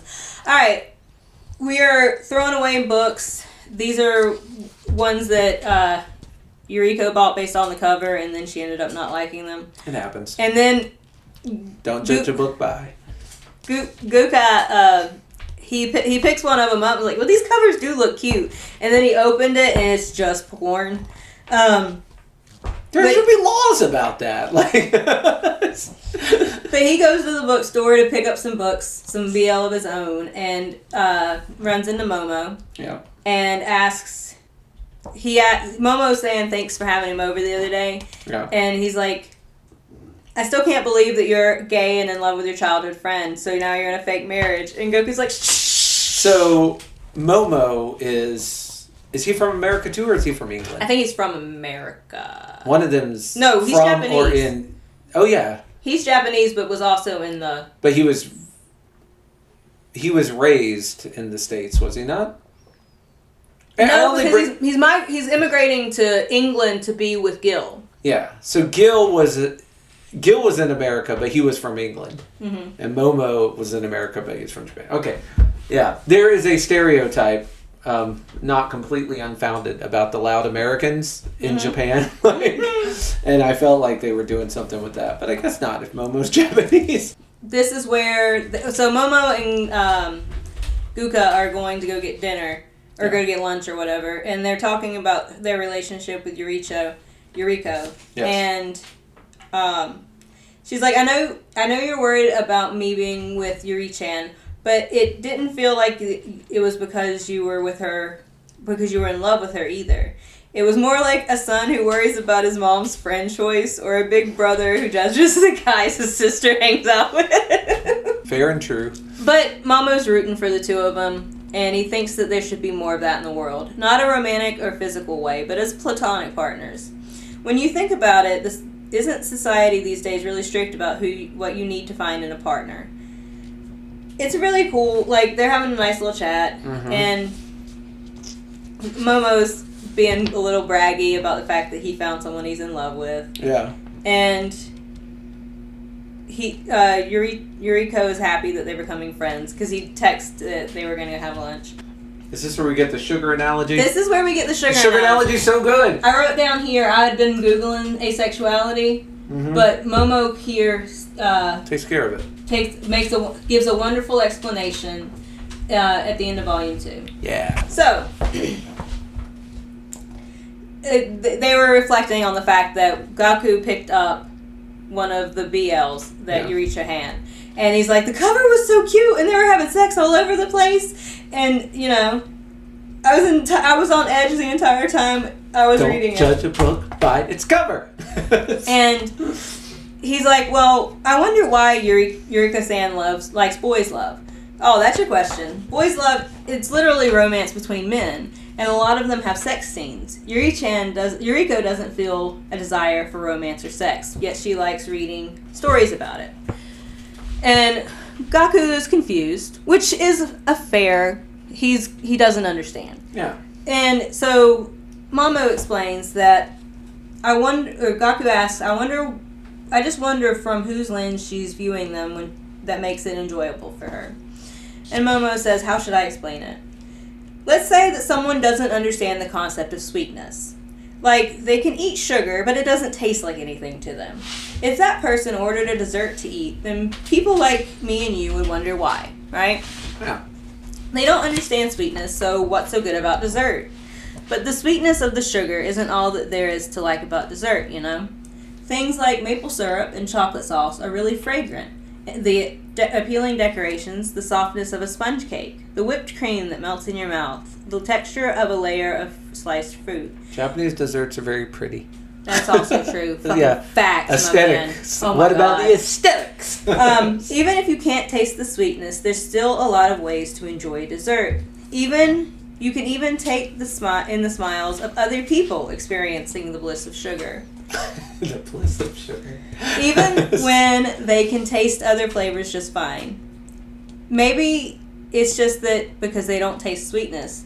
Not being able to taste it is why they want to understand it. So straight, lesbian, gay, and bi people all have different ways of dating and perceiving love and sex. Some people just sleep around, and others have eyes for don't have eyes for anyone but a single partner. Just like that, there's gay BL fanboys who love BL, and other gay men who hate BL, and want all the BL fangirls to disappear. But it's just, what I'm trying to say is, some people don't feel romantic attraction but still have a sex drive, and others can fall in love but hate sexual contact of any kind. There's also people who can have sex with certain people in certain conditions, even though they don't have a sex drive, some who don't get romance in sex but still want to date, and others who are completely averse to the idea of romance in sex. It's a spectrum. I think Yuri-chan is the kind of person who experiences strong yearning. I think she doesn't want any sexual or romantic contact herself. But in others, it's a brilliant sight in her eyes. Mm-hmm. It's like she sees all those bonds throughout the world as beautiful, precious things. Yeah. I like that. Like, that was really lovely. Beautiful. I also wrote that down. Yeah. It was I just wrote down page 125, sugar analogy, but you get the idea. I was about to say. I was going to do exactly what you did. I was going to read it from that page. That is dedication, Reno. No, dedication to the craft. Why write it again? It's already written in the book. Just write down what page that I'm going to read from. Momo goes on to explain synesthesia, where you can perceive sounds as colors, and there are different things that people experience in different ways. And for someone who doesn't see it, you may never understand it. Yeah. But like we said earlier, you just got to respect people. Yeah. And all people like us can do is take in the things with our ears and our eyes as they are. Mm. We can only imagine the colors that sounds produce, and the rainbow fireworks we'll never witness. Yeah. And Momo even says, and I like it, it says, don't you sometimes wish you could see it the way other people do? Mm-hmm. I do all the time, actually. Don't you wish you could see the world through the way Yuriko sees it? Yeah. Like, sure. Absolutely. And he says, I can turn it off and on. We see and experience things differently. We can still sit down and eat together, right? We can sit side by side and take in the sounds of an orchestra. Damn straight. It's such a good... Yeah. Momo is such a good friend. Yeah. Good at analogies, too. And then, Yuriko gets a phone call from the hospital where Guka's grandmother lives. Mm-hmm. And we get a foreboding image of a woman standing in the road, banging on the door. Oh. And pointing at you. She bangs in the door and comes into Yuriko's house and says that she's the girl that Sasuke is cheating on me with. So that is the cliffhanger for part 2. Yes, and I think that is a good place to stop. Yeah, good place to call it. We'll do volume 3 in a month. Your homework for next time is something else. But first of all, do you have a question for me? We will go with the food analogy. If you had to explain your sexual preference with food, what would you say? Buffet. There you go. Hey. It makes no sense to limit yourself to just one meal. You could go to the buffet and get a little of many different foods and have them all, and that just makes more sense to me than just ordering one thing off the menu. Which is also ironic because in real life, I'm not a big fan of buffets. But as far as partners go, I'm definitely polyamorous. So yeah, I'm a buffet style guy. Alright, that's fair. Yeah. And yourself? I steal the David Rose analogy from Schitt's Creek, where he explains that. I've never watched that show. Oh my God! So you need to watch that show. It's fucking hilarious. I'm still getting through love Parks and Recs, with another show I'm supposed to watch. So I'll get there eventually. But he explains it because in the show, David Rose is pansexual. Okay. And he explains it using wine because he sleeps with Davy, and Davy's like, I was under the impression that you were a red wine drinker. And she's like, because I'm a red wine drinker. Because she thought he was gay. She's like, Gotcha. I'm a red wine drinker. I only like red wine. Right. And he's like, well, I get you. I like red wine. I like white wine. I like more a rosé. There was a time I was with a Merlot that used to be a Cabernet, but I am also pansexual, and I really like that particular analogy. Like, that's very good. Yeah. I like both. A little bit of either. Certainly classier than buffet style.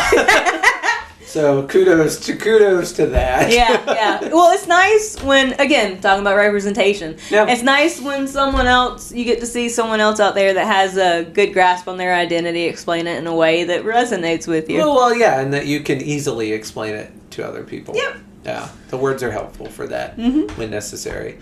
All right, so we'll come back to that in a month. But in 2 weeks' time, we are going to read Alex Ross's Kingdom Come. They're getting ready they've just started a Kickstarter to do a documentary about the making of Kingdom Come. It was a big, huge deal when it came out, and it really was Alex Ross's introduction to the big time as far as I'm concerned. It was my introduction to Alex Ross as well, and it's such an interesting story. It takes place in an alternate DC universe in the future. So you've got all your DC heroes, your Wonder Woman, your Batman, your Superman, the usual crowd. But the story is told through the eyes of an old man preacher who is asked to judge humanity by a mythical, powerful DC being. And, Are there any other kinds? There are any other kinds. So we're going to read the first half of Kingdom Come. It'll be in the show notes. I think it's episode 1 and 2. Just because it's a meaty thing. Much like I Wish There Was a Wall, it's going to be a 2-episoder. Yeah. So your homework is to read Kingdom Come and finish up I Wish There Were a Wall, Volume 3. I Want to Be a Wall. I Want to Be a Wall. But yeah, Kingdom Come Part 1 for next time. Yep. Till Goodbye. then, goodbye.